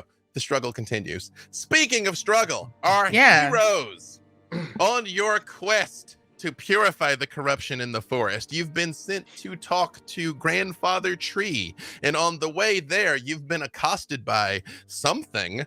It looks like a strange red and green haired halfling that bears a striking resemblance to another red and green haired halfling that you all know, but he doesn't breathe paralysis gas or have acid dripping out of his mouth like this fella seems to. You all were subjected to a breath weapon that paralyzed everybody but Minsk. And he has been going one-on-one against this thing, which now, after pummeling Minsk thoroughly, is stalking over towards Boo with the promise of swallowing him. And the dice gods, RNGesus himself, have smiled upon Dahani to allow her to snap out of her paralysis and intervene on her small furry friend's behalf. Also, still very much under the curse of puns, not the curse of pawns. That's a very different game. Dahani, what would you like to do? So if you've played Mortal Kombat 1 and you played as Raiden, you know that he has that thing where he just like flies across the screen and punches you in the chest. That's exactly what Dahani is doing. So all 4 attacks with a flurry of blows. 19. Let me check. 19 is enough. 19 is enough. All right, so that's all 4 hits for a total of that's 10, 19 plus 20, 39 points of damage to this tiny halfling dragon weirdo thing.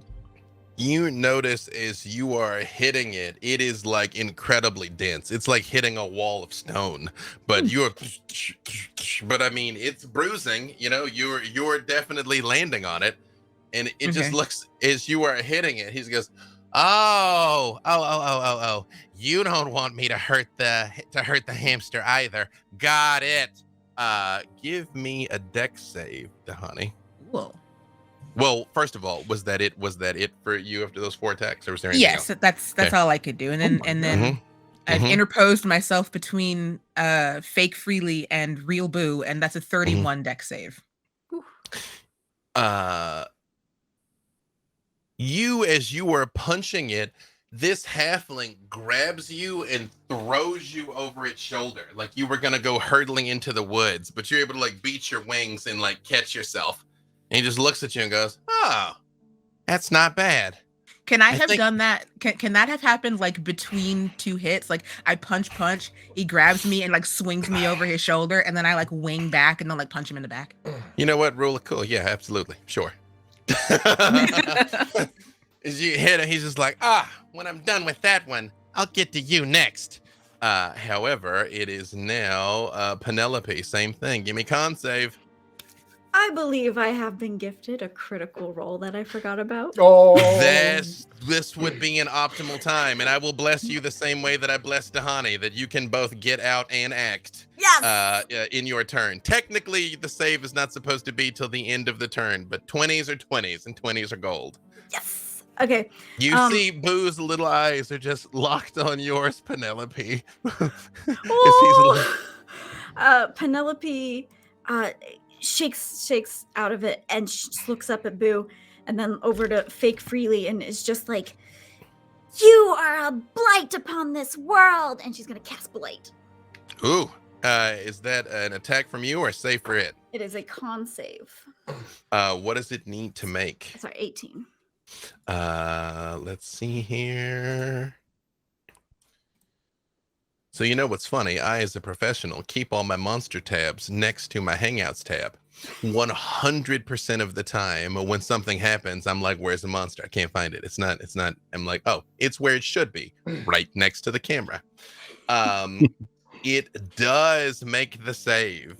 Okay, it's gonna take half of 43 necrotic damage. So okay, 20, 21. Oh, 21?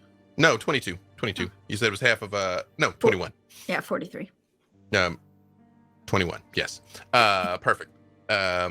You see this like sizzling blight go down its arm, and it just says, this might not be as much fun as I thought. Okay, we can do it the hard way. And Penelope, you see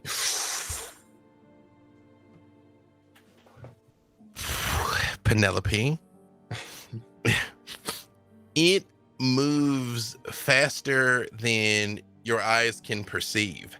And it's just like it whips out a leg and just kicks you square in the chest. And I got a natural 20. No. Oh. So for 34 points of bludgeoning damage. No. Great. And it's like thunder goes off when he is. And stops and he looks at you again, Dahani, and he goes, okay, the hamster gets it, then you, then the halfling. Mince goes last. Okay. I have anything else for Penelope? No. Minsk, it is, however, your turn. As you're prone, so it'll take half your movement to get up. Okay. So I'm just like, as you can see, we will wear you down little by little. He's like, that would hurt worse if I was actually small. Well, you're about to have a big problem. All right, so I'm going to take a Go for it. Okay, so I get 2 attacks instead of 3? No, it's just half movement. Okay. You still get whatever you get. All right. First hit's a 29. And that is enough. Second hit's a 24. Also enough. Third hit is a dirty 20. Also enough. So that is a whole lot of damage going on. Mm-hmm. Well, Whittle, you're up next while he's giving me this math. So what's Whittle gonna do while he's giving me numbers? Whittle is gonna roll to get not paralyzed. Go ahead and roll it. Let's see. That's an 11. It's not enough, Whittle. Same thing, Shaka. All right. Woo! Dude. Let's see if I can not roll single digits. This is some serious damage. That is a dirty 20.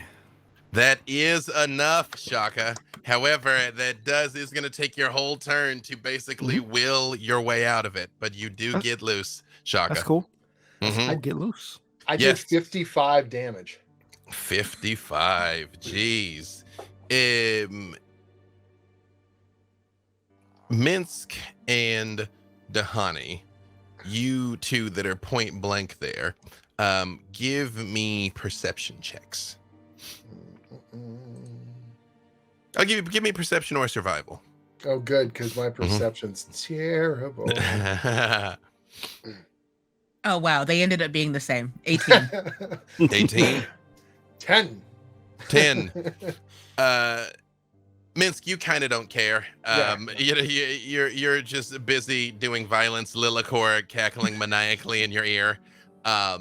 Dahani, you realize that is not halfling blood. That's dragon blood. Yeah. However, it's the dragon's turn. Let's see. The state of play has changed now. I don't know, chat. Should I be merciful or should I be myself? Wow. Right, don't wait for chat. Be yourself. I was about to say, I think we all know what what I was already intending. Right. Do what you gotta do. It looks at like Minsk is now all over it. Dahani is beating on it. Shaka is loose. This whole thing is getting away from it. and it just Shaka's looks at loose. all of you. Shaka's loose. And here is how we're going to do this. I am not solely unmerciful. So I'm going to ask you high or low. High or low, okay? And just tell me high or low. Low. Penelope, high or no? High or low? Low. Okay. So, and Minsk, high or low? Low. Okay. Let's see. Dahani, high or low? Hi. Okay. And Shaka, high or low? Hi. All right. And Whittle, high or low? Hi. Perfect. It inhales and shoots a line of acid that Dahani and Shaka get out of the way of, but Penelope, Minsk, and Whittle don't. Yeah. Give me another con save as acid just erupts outwards Oh, into no. into I'm the not gonna night. look. I'm not gonna look. Natural Oh, 20. dude. Hey, Nice. Sweet. Penelope, you might have lost some leaves on the cloak, but otherwise, you get out of the way of this one. Got a 9, bud.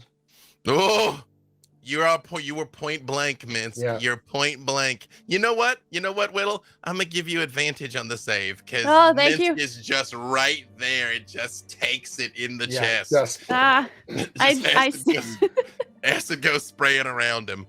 I still got an 11.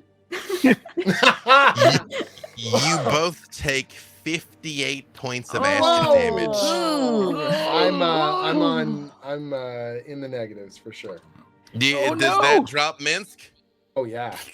Oh no. Minsk, as you drop there in front of him, he leans down and pushes open one of your eyes and says, "No, you can't go yet, friend. I said you were last. You're So lucky. I'm sitting there and I I'm wasn't choking out a aiming whisper. for the hamster. Yeah. I'm just choking out a little thing, and I'll say, I guess you wanted to drag on. He just puts his hand on Minsk's face, goes off of it to stand up. Honey, it is your turn. You have watched Minsk fall in front of you, and this halfling is basically ignoring you as he just monologues for a second and then gets up and turns and looks at you. Come on now, let's play. All right.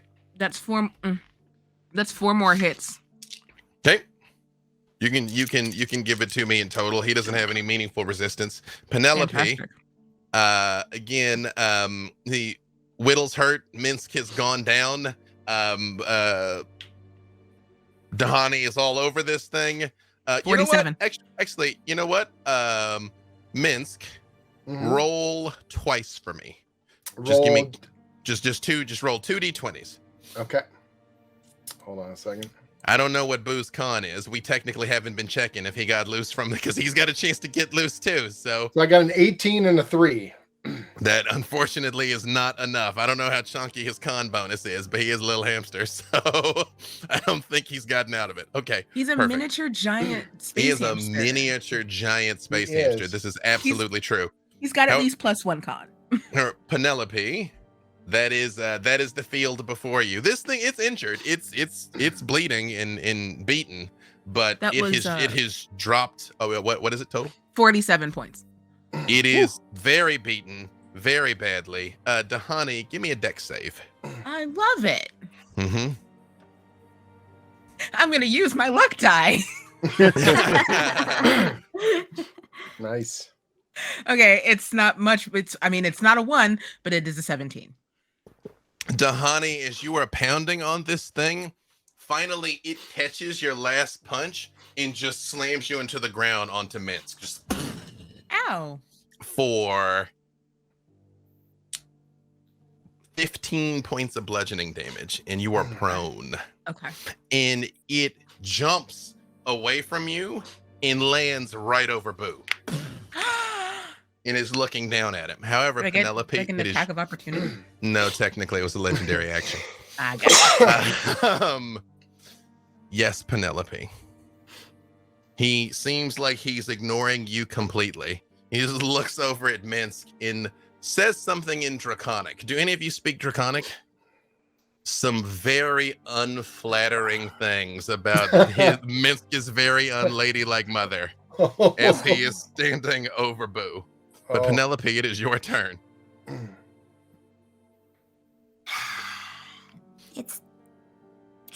It's time to do something shocking.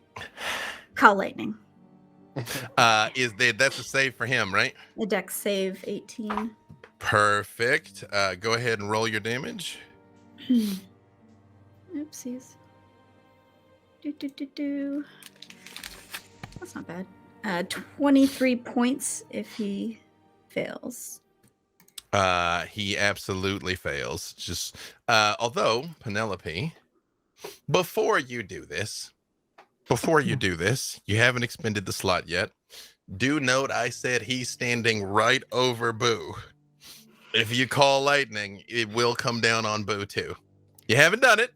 I'm not a monster. I just want you to know. So you feel free to make a different choice. Otherwise, you're going to blast the miniature giant space hamster. He's tough. He can take it. Yeah. He can take it. You should do it. Do it, Penelope. What does Penelope know of Boo? Like, he is the greatest hero who has ever lived. I mean, Boo's a legend. Minsk, I would say, Penelope is a friend of all living things, and Boo's a legend. Right. Does she have any reason to believe that Boo would survive this, or is he a hamster about to get struck by lightning? I mean, I constantly talk that he's, unbelievably powerful and legendary and unstoppable and godlike, and that he has slain dragons and monsters, and he ate the eye of a great red dragon, and However, Penelope is the queen of the forest. Is that true? I think she'd know if it's true or not. The size of his heart and the size of his hit point pool are not the same thing. It's true. He might be sorely pressed in that particular situation. You don't know for sure, but you're aware it would harm him, Penelope. And I think that he might not be able to survive it. You think you'd hurt him pretty grievously if you were to do this, which you haven't done. Again, people of the internet, I'm not a monster. If I was not downed, I could actually take the damage for him. It's really? No, but he's out of commission. I will say Penelope is aware of the unfortunate limitations of our miniature giant space hamster. See, I'm a druid. It's nothing but AoEs here, you guys. Okay. All right. Do I do this? You said he's pretty hurt, yeah? He's pretty hurt. He's definitely injured. He's clearly bleeding. I mean, you guys have laid some stuff on him. I got nothing that's not AoE. Well, okay. So, some things you still might be able to target the AoE. It's just call lightning is literally a lightning bolt comes straight down. If he's right on top of, they are literally in the same spot. Mm-hmm. So anything I do, give me an idea what you have in mind. Nope. You know what? We're just gonna go there. We're just gonna go there.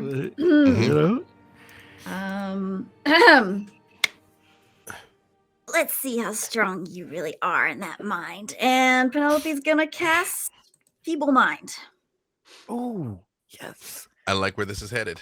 I was looking at that. Sweet. Penelope, you see it turns and it just looks at you blankly for a second. And then you see black energy crackle around it. It's stay out of my head. And it's gonna take 19 points of psychic damage, no matter what happens. Penelope, despite this grand showing of viciously declaring you stay out of its head, tell me what it looks like when this dragon dies. Oh. You see this crackling energy as it like stares down Penelope, and it's just like, you think that you can blah blah blah blah, and you just see it like suddenly transform back into a dragon, and then back into Freely, and back into a dragon and Freely, and then just explode. I like it. Why not? You guys seen Eraserhead? It just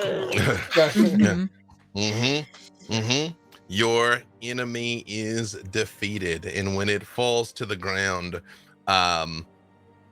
it just extends outward into one of the heck even color is this dragon supposed to be? Hold on a second. It's like a sherbet. We said It's it was true. It's a sherbet dragon. Yeah, rainbow sherbet. Rainbow sherbet dragon. Yeah. It's well. Here's the problem. It's named like it's a specific named individual, and it like so it doesn't say what kind it is. Yeah, It but turns if into a it's- really big dragon. Well, I think- if it's shooting acid, wouldn't that be black? Well, but it's shooting acid in a line and has a It's a paralyzing Draco breath. Hydra. So I think it's black. Might be black. It's black now. You know what I mean? One of the largest black dragons you have ever seen in your life. It just extends and lays there dead. When Whittle sees this huge black dragon transform into Freely and then back into a large dragon again, everyone within a 10-foot radius smells something vile. And as Whittle's no longer paralyzed because this thing is dead, she's like, "The book of vile darkness, or like the book of vile flatulence." Sorry, everyone. Good lord. So So I'm still down. I'm gonna start making death checks here. In fact, give me one death save now, Minsk. Why not? And I'm gonna pick up Boo. Boo very quickly snaps out of it also. I rolled You a mean- 4. Oh god. Minsk, you feel yourself falling, drifting further and further away, and off in the distance you can hear a great feast. Warriors chanting, The drinking, Rashomon. cups. We will go to the great clinking. Rashamin and eat Rasha butter. all the No, things. wait 1 second, Minsk. I don't know that your work is done yet, friend. I am going to have so much Rashi brew. I Minsk. cannot drink enough. No, Minsk, the world needs you, Minsk. There's still heroing to do. Hero. Next to you, Minsk, as you are falling, you see a man appear that is glowing with golden light in You don't immaculate, look like my tree girlfriend. immaculate chiseled features in a huge smile. Not that you No. are unattractive. I'm not your tree girlfriend at all. Give me another death save, Minsk. Okay, hold on. Natural 20. Oh my god. Oh my Dude. god. You You feel he puts his hand on your chest, and you feel warmth move through your body, and he gives you a hand up. Like, do you know who I am, Minsk? Pretend that I don't and tell me. I'm Lathander, the Morning Lord, friend of all heroes. Might I say, big fan. Oh, thank you. I could give you an autograph, but all I have is a sword. I've helped stave off death temporarily here, but I just wanted to intervene as you were passing on to the halls of where exactly? Rashiman. I mean, it's the afterlife. Russia, man. You know, heroes always so happy to die. If you listen, they'll tell you where they think they're going. Oftentimes, I'm sorry to tell you, they're quite surprised where they end up. But you do seem to have a hero's welcome awaiting you. Excellent. If you look back that way, Minsk, you can see your friends gathered around your body. In Boo's eyes, huge with tears coming out of them. I don't know that they're ready to let you go just yet, friend. So you tell me, I will let you pass on to your glorious reward. You fought long enough. But the fate of the world, nay, the plains, may Not the rest fate with you. of the world, the fate of that orphaned hamster. And the others as well. Maybe one orphan hamster might be your whole world. Am I hearing that you'd like to go back, Minsk? I must. Until Tiamat's heads are in my bag, this quest will not be finished. Well, I, for my part, look forward to watching you pair all of them. Might I make a small request? Yes. If you manage to get the blue head, I'd like that one. Yeah, sounds like a deal. Let's shake on it. And when he reaches out and shakes your hand, you all hear Minsk take a sharp breath in, and you are restored to 1 hit point. Minsk. Do you know how in the old like WrestleMania, like Hulkamania, he would like suddenly the hand would go up,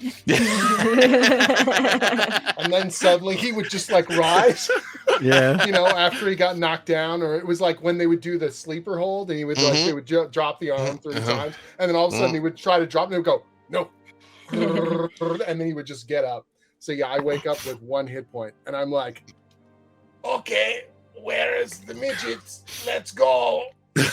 Minsk hurtles out of Dahani's grip and just like, or Boo rather, just like tackles you around the neck, like squeezing you with every bit of force little hamster arms can generate. Please do not chew my windpipe this time. Oh, Misk, are you okay? Are you okay? How are you feeling? So I sit up and I go, where is the shrimp? I'm going to cut his head off. It's right there. Where? There's a gargantuan black dragon just strewn about the woods. Oh God, he's underneath the dragon. I'm going to have to move him. Oh. No, Misk, you don't seem very. You need to rest. You need to rest. I'm going to crush him after he's been crushed. I'm going to cut him after he's been cut. I'm going to take the acid that is currently in my stomach, and I'm going to vomit it back on him. Oh, hey, Minsk, buddy, you're still alive. Awesome. I didn't realize that. I was gonna leave with the bird. I think Dahani and I could do some great things. But you know, if it's not too much trouble, if you're not gonna die, could you get up and start killing something, please? First I've got to peel off the loose skin from my face. Killed those dragons like an hour ago, okay? I need to kill, I need to go, I need to kill, I need blood, I need murder, I need death. Get up. Does anyone have some of that elk juice that we had before? That would be great. Yeah, I'm gonna heal. I'm gonna cast Healing Light on. All right. Buddy Minsk. I don't have a lot, but it's better than. Not when you said you were gonna heal. I was gonna find Shaka just like gnawing on the dragons, like something. I thought you were gonna find Shaka gnawing on Minsk. You know what I mean? Like, there's an opportunity here. Yeah. So 16. 16. Does that go to just one person? Yes. Okay, perfect. Penelope will also take a moment to cast out some green glowing energy to everyone as she casts Mass Cure Wounds at 7th level, and everybody will get 30 hit points back. Woo! Thank you. Sweet. Thank you so much. Right. So I now sit up and I'm like, okay, sort of stretch a little bit. Going to lift this dragon and get the shrimp. So I go over to the dragon's leg and I just start rocking it back and forth. And I'm like, when I find you, Shrimpy, you're so dead, I promise. And as this healing is happening and Minsk is rocking, like I see, a rocking Minsk gathers no moss. It's good. As you all take a minute here to collect yourself and gather in. Red snaps out of his paralysis. Is all also he's like, I'm very sorry, I was not aware of obfuscated black dragon halflings around here. I'll be much more careful in the future, I think. Well, hopefully in the future you won't have to, because we're going to get rid of all the dragons. The good news is Grandfather Tree is not far from here. That's great. I want to get there. It sounds so exciting. Yeah, we got to get there as soon as possible before more dragons show up. That seems to be the nature of the day. They've been so busy around lately.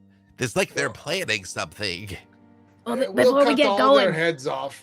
Speaking of which, I'm going to take out the sword and just walk over to the head of this dragon, sort of line it up on the top, and I go, anyone spoken for this one? No? Nope. Going once? Twice? Is he got a... And then just chop the head right off clean.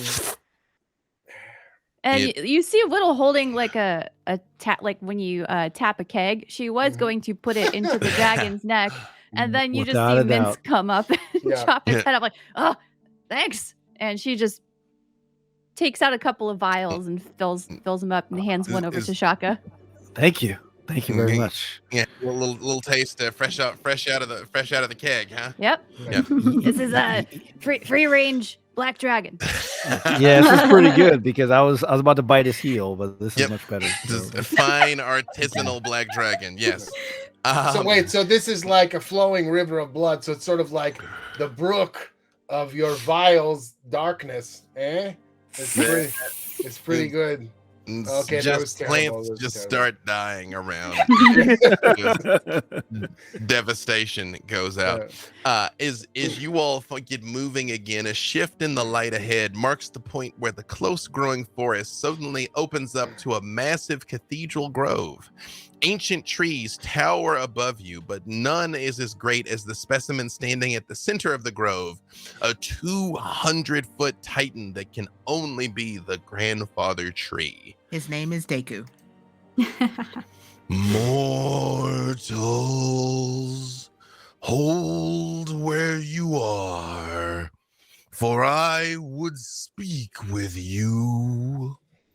Long have I stood and endured in these woods, but never did I expect to endure the foulness that spreads now through air and soil.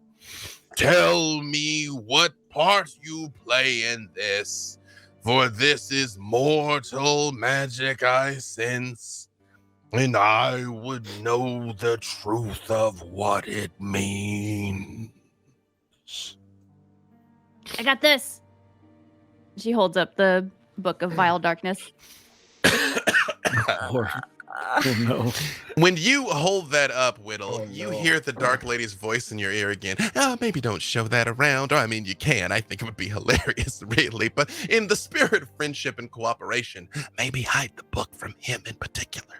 Oh, and Whittle, here's this. Oh, I mean, Mhm. You have one. Come closer, mortals. And you all hear as he begins to bend down and bring his branches close enough for you all to climb on the branches and be closer to his face. Oh, he's branching out. I love you, Hope LaVelle. I will love you to the end of all things. Yeah, I fly I'll up. grab on. All of you give me perception checks, by the way.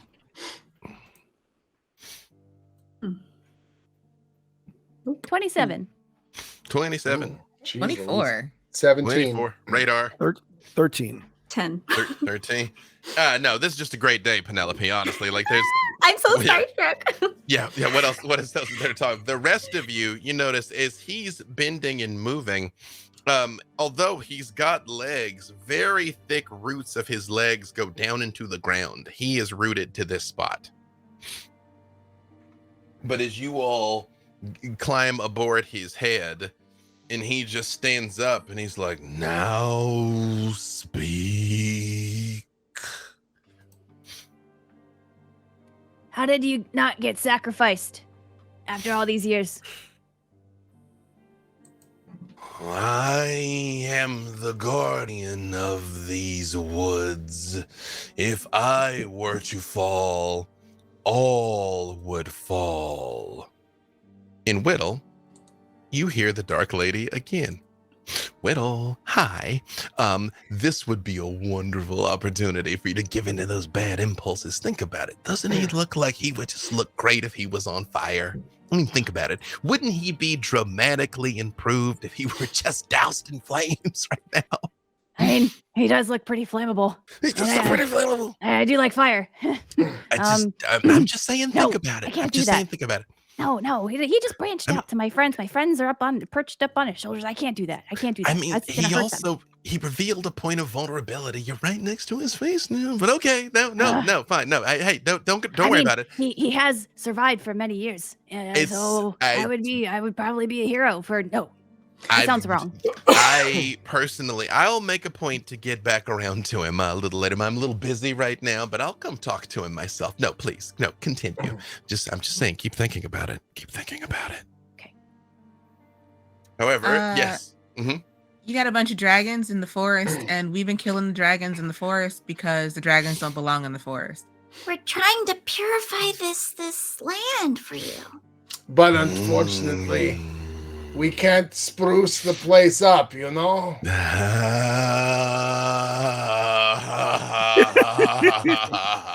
In red.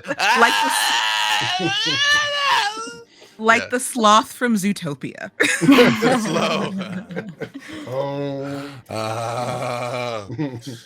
I've recently felt the rise of corrupting magic in my woods. Great. Can you help us? No, I was going to ask, can you help us cleanse it? I believe I may know the source of this vile darkness. Continue. Do tell. And that is... We're all like... Yes. Whittle, he just looks at you very closely. Very closely. Like you see the...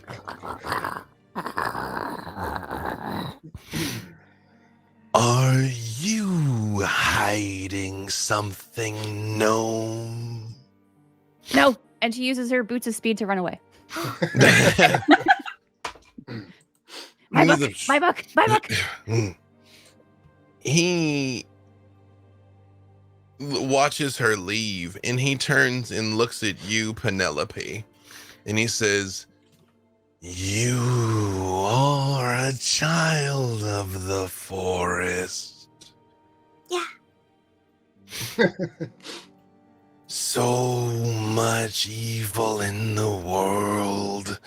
The power of good, the power of nature are waning, it seems. Add to this, the Dragon Queen comes.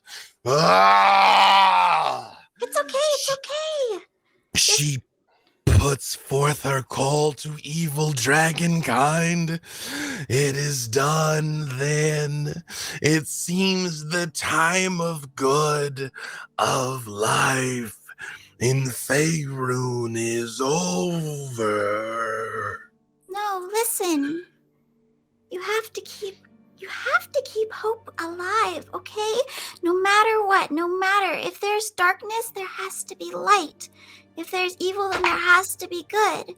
Trust me, it's not going anywhere. As long as I live, it won't go anywhere. We are heroes, and as long as heroes have blood or someone else's blood occasionally, if they are of the undead persuasion, pumping through their veins, then the light is not gone and goodness is not gone, and hamsters will see a new dawn. Penelope, give me persuasion with advantage. Ooh. Penelope, go. Minsky is helping you. Impassioned speech. Give me something good. 29. Woo! Wait. You see, it turns and looks at you, and Penelope speaks Sylvan, right? Yes.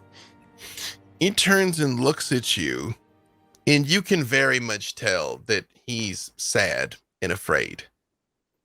And as your words sort of begin to resonate, the screen of leaves around this clearing is suddenly disturbed as a squadron of aerial Fey warriors soars into view. Dozens of sprites mounted on giant horseflies. The leader holds a torn purple head over their head, waving it triumphantly. My liege, we have met evil humanoids in the woods and sent them running, but we fear there are more. And they catch the sight of you, their eyes widening. Treachery! The grandfather tree is threatened! To arms! To arms! And a cloud of 20 or 30 of these sprites that are tiny are riding on giant horseflies, and they charge at all of you. I mean, you are correct that we have 2 arms, but we do not mean you any harm. Just ignore them. We speak important business. Unfortunately, they start shooting at all of you. What the heck? What are we gonna do in a second? Grandfather tree, can you tell them quicker? To Yeah. stop? Penelope's gonna cast Warding Wind. Don't do it. Nope, they start shooting. What is Penelope's AC? 16. What is Dahani's AC? They are shooting at you with arrows if you want to try and snatch arrows, by the way. Ooh, 22, and yes, I would like to catch one. And what is Whittle's AC? It is 20 right now because she is infected with lycanthropy. I mean, it's a feature, not a bug. Mhm. I'm not complaining. Okay, hold on a second here. I'm gonna check something else here. These. Again, I'm like, where did I put the thing? Exactly where it's supposed to be.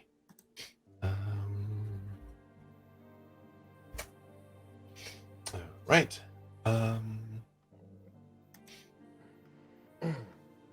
Penelope. 2 of these little arrows lodge in you. They only do 1 point of damage. It's more a pinprick more than anything. But give me a con save. Oh no. Oh, Jesus. Come on, give me something. Oh no. It's an 8. You all watch Penelope Half Pint slump over and begin falling out of the grandfather tree. Oh no. I cast Featherfall.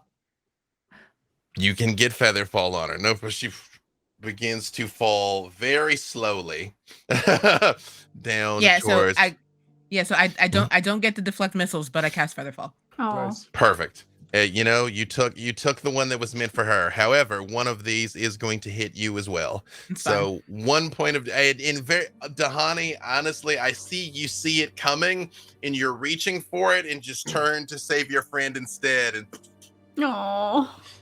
right in the middle. Only 1 point of damage, but give me a con save. 12. Same thing, Dahani. You catch her. I'll do you the solid of saying you Featherfall to yourself as well. Okay. Because I was gonna dive out of this. but just chain Featherfalls, you know. Dahani and Penelope are both very slowly descending out of the grandfather tree. You hear him say, "What are you all playing at? These are important matters." Whittle, what'd you say your AC was? 20. Same thing. 1 is going to get you.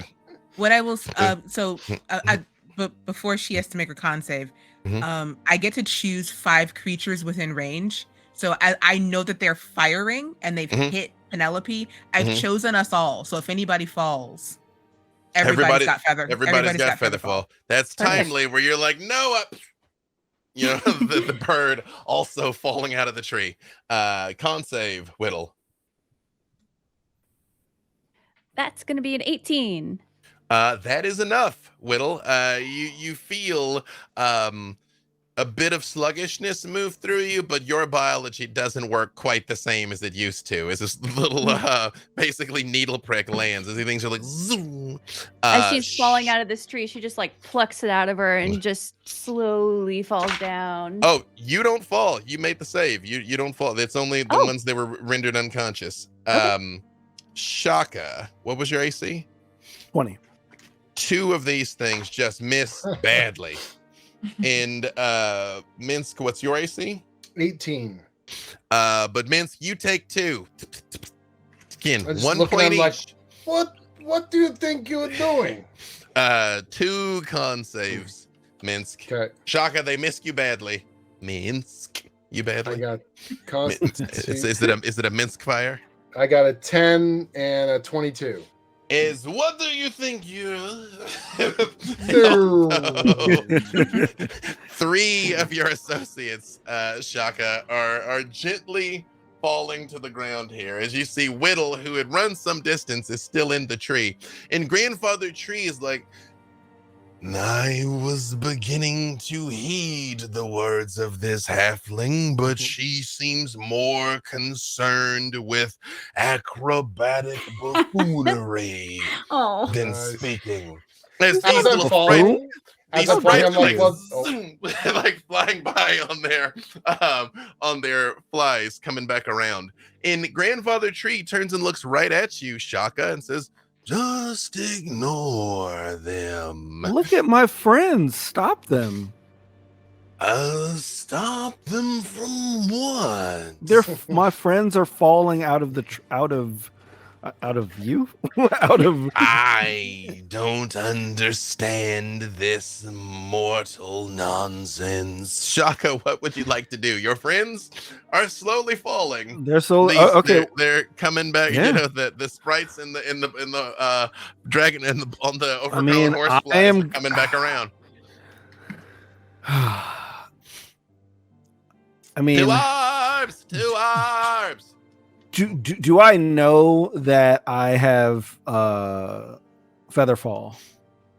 Yeah, I'd say you feel it. Like, would I know that? Okay. Yeah, I'd say you feel. Yeah, I mean, you're an experienced adventurer. You've been Featherfall fallen before. Right. So I'm gonna hop down then as well. Wait, hop down. Is Featherfall a concentration spell? It is not. Yeah, that would suck otherwise. That is, it's like more complicated. It would. Yeah. It'd be like a Looney Tunes where you're going and you drop. Yeah.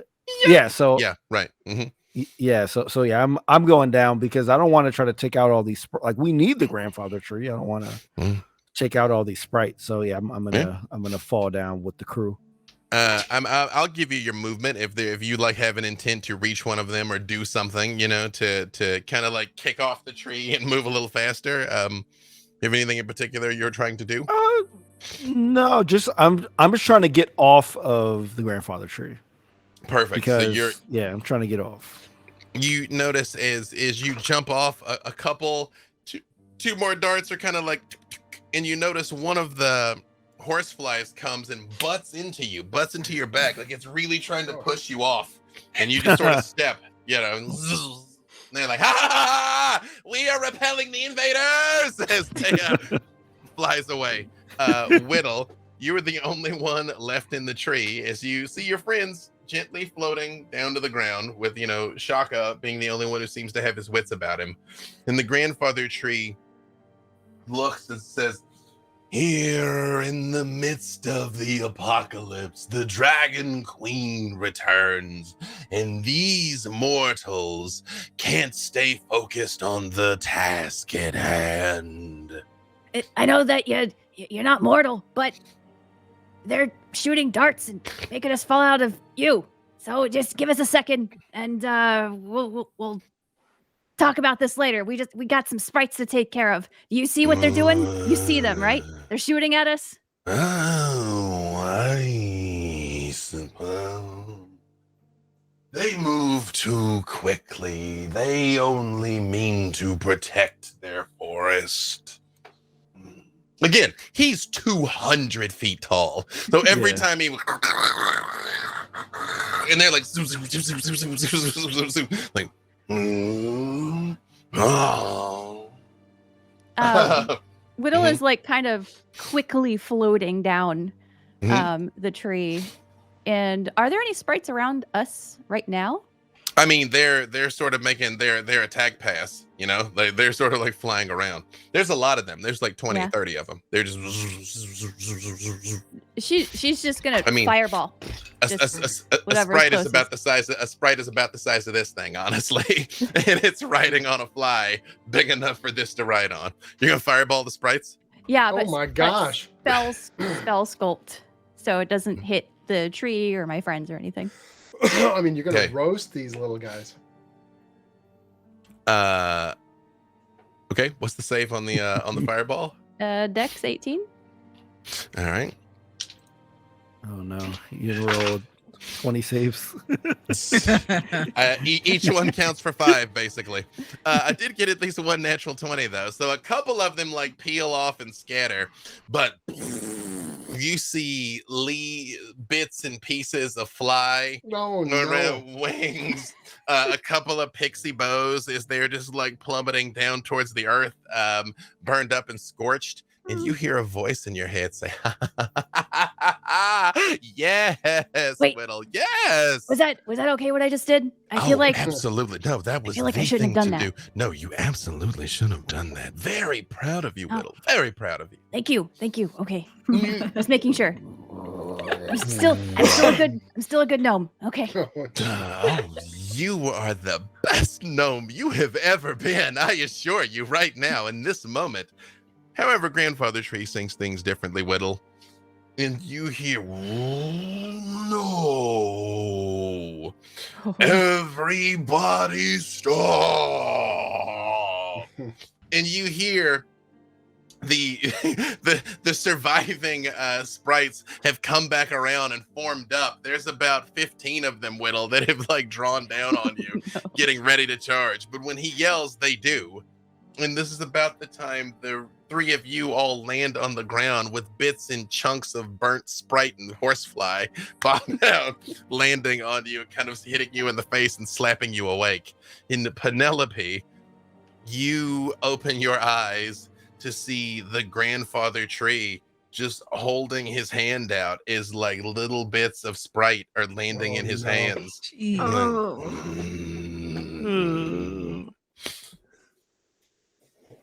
So when I open my eyes, I go, I guess that's why they call it the forests.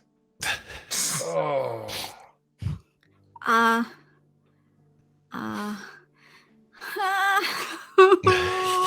This is not good. You guys, this is not good.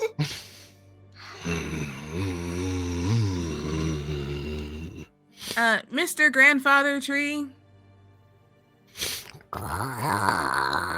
You see he leans down again where his face like looms and obscures the whole sky as you guys are down on the ground now. I'll rise up to meet him halfway. Have you ever... These sprites, you speak too slowly for these sprites. They attacked us before we had an opportunity to defend ourselves and our position to help you. I don't really think we can be blamed for trying to defend ourselves before they shot us again. We fell asleep again, and we still didn't get an opportunity to explain to you what we wanted to do. You just had to ignore them. They shot us. They shot us. Yeah, we were falling unconscious. They shoot us. We fall asleep. We don't get a chance to talk. Both. I'll give you a choice. Either Shaka and Dahani can roll persuasion, or if one of you has higher persuasion, you can roll with advantage. Shaka rolled us with advantage. Okay. I felt that might be the move, but you know, I didn't want to speak for you. For sure. All right. 30-20. Perhaps I can see a self-defense argument. They were warriors and died a warrior's death. And he does just sort of clench his hands over the remains. And he turns his head and he looks at you again, Penelope. And he's like, you were saying halfling? You're exactly right. There's good on both sides of what just happened. You had warriors who were trying to protect you, and then you had us who were trying to protect ourselves. So no matter which way you look at it, there's good.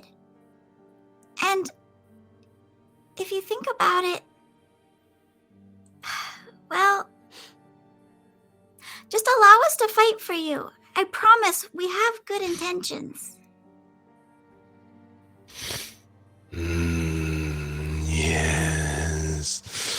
Yes. Forgive me, mortals. I am so old. I have seen much greatness and much suffering, and the suffering wears on the spirit. It feeds the fear of evil's triumph, but no more. And he stands up and holds his head back, and he just roars like a rumble that goes through the ground, out through the woods, and you see the trees shake. And Penelope, you and anyone else who speaks Sylvan can understand it's a war cry he's sending out to the whole forest, like it's time to fight.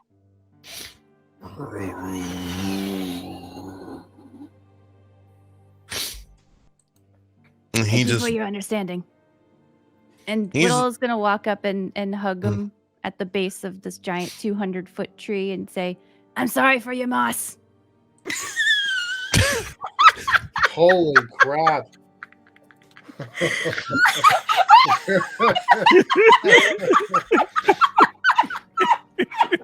And she'll just slowly back away as the crowd rumbles. Whittle, you hear in your mind, you know, I don't know what's going to happen with all of this, and I promise I'm going to destroy a lot of heroes, but you, Whittle, will be safe from me. You must survive the coming conflicts. Sorry for your loss.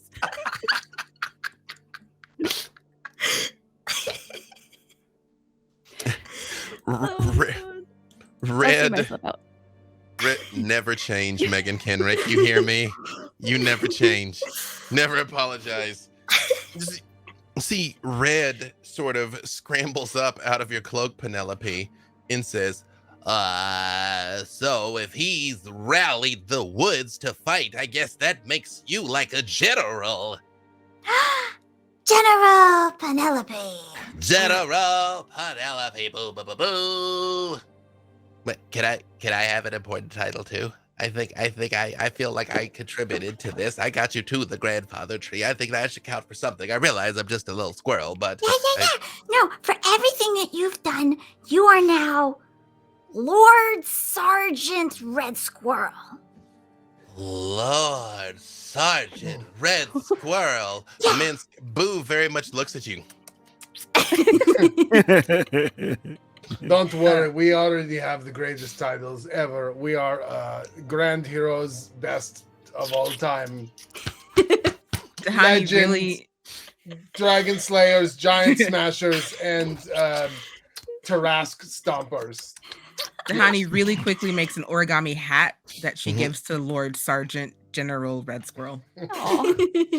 Lord General Sergeant Red Squirrel. Eyes get so big you don't think his little squirrel skull could maintain them. And very slowly puts the hat on and is like, I will serve with dignity, I assure you. It's perfect. I don't even know what that means, but I'm gonna do it. Okay. Grandfather Tree looks down at you and he says, I will arrange guidance to the temple. I will send help for you if you heroes will go and cleanse the cult of the dragon once and for all. Absolutely. Sure. Yeah. Can you also maybe send a group of. I know you have a bunch of sprites. Maybe some other backup for us, like so we can rush into the temple with a huge group of other warriors from the forest. I have called for the full might of these woods to fight alongside you. And you all hear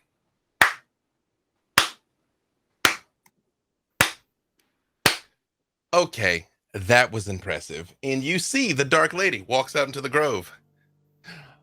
Whoa! Grandfather Tree. Hi, friend. Remember us? Hi. How are you? How'd you get over here? Oh, jeez. Oh, Penelope. Hi. Thank you for the flower. I just ran into some friends of yours, not too far from here. Averin, Baloth, Havilar, Celise, Brig Hellclaw. Oh, That Brig nice. is something. Yeah. Good news, bad news. They're fine. They're on a stupid, hopeless mission that they think I don't know about. They're wrong. Almost certainly going to have to destroy them. It won't be personal when it happens. I gave them the opportunity to leave. I did. I'm pretty sure they're not going to give up. So eventually I'm going to have to destroy them. If you all don't mind, I would love to eradicate this tree right now and just save myself some. No. No. That is not cool.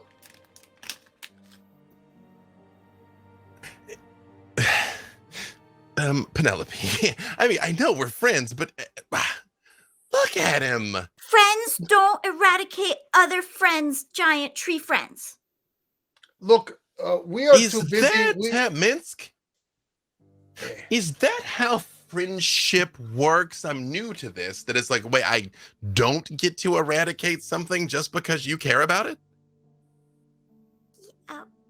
Okay, well, you know what? Okay, I just got a little heated, and you just gotta okay, what I meant to say was you shouldn't. It's not very nice.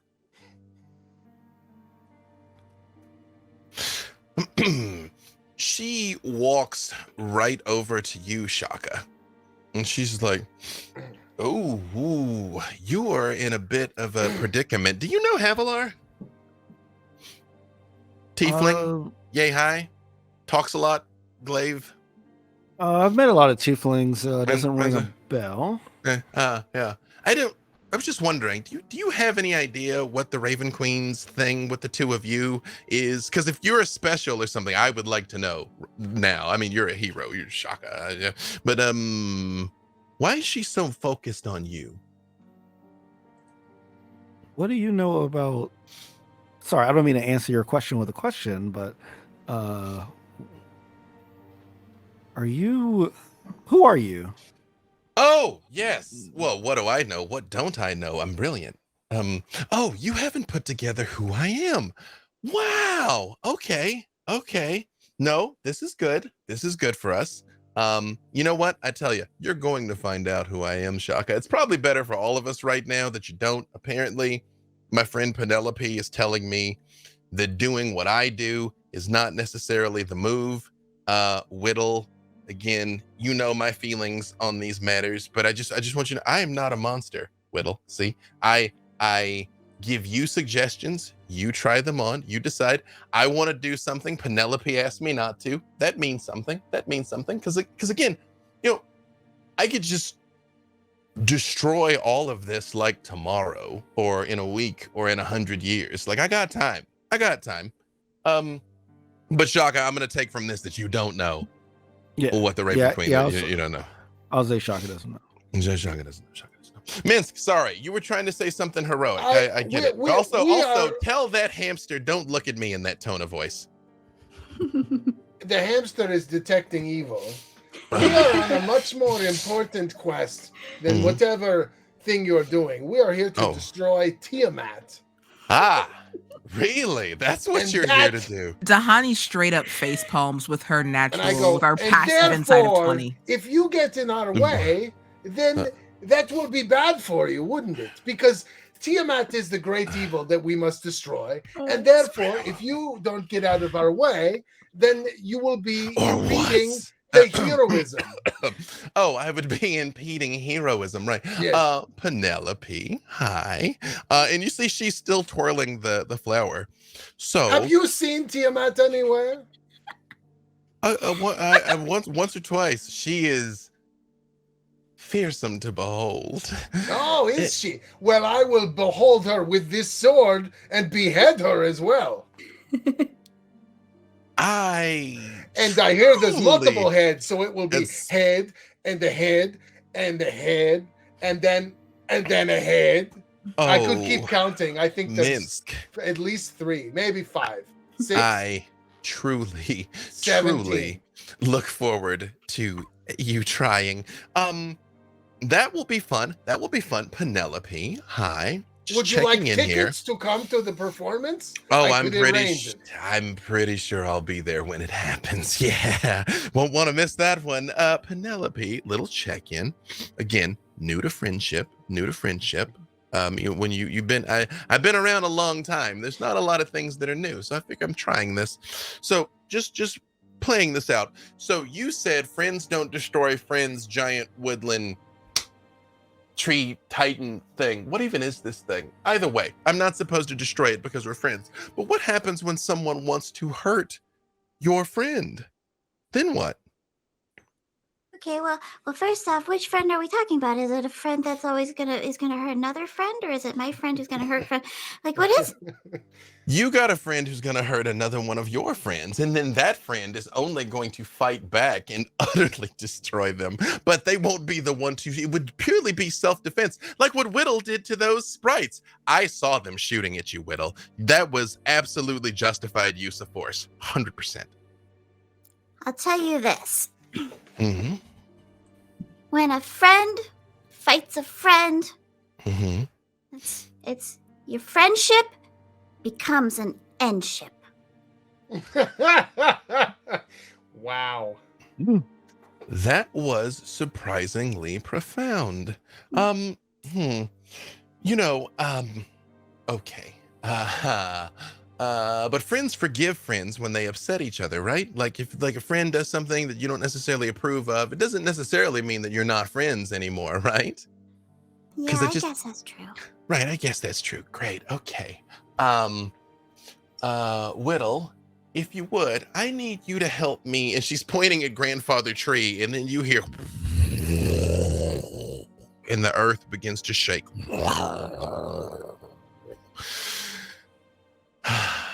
Averin and Baloth. Great. Apologies, everyone. You know what? Penelope, for you, I'm going to spare this thing. I think I'm needed elsewhere. And she just looks down at the flower and she sniffs it and she just tucks it in her lapel. And she says, yeah, I have to go take care of something or someone's. Last call. You all could just leave. Never. Wait, how about you join us in the fight against Tiamat? Yeah. Like you seem fairly powerful. I think you could channel that energy into helping to cleanse this forest, and then we can talk about stuff after that. See, he speaks smartly, like me. She looks at all of you, and she looks right at you, Dahani, and she's like, they don't. She walks right up to you, Dahani, and she just leans over and she says, I'm actually going to spare them and not say a word just so I can see their face when they find out. But between you and me, please.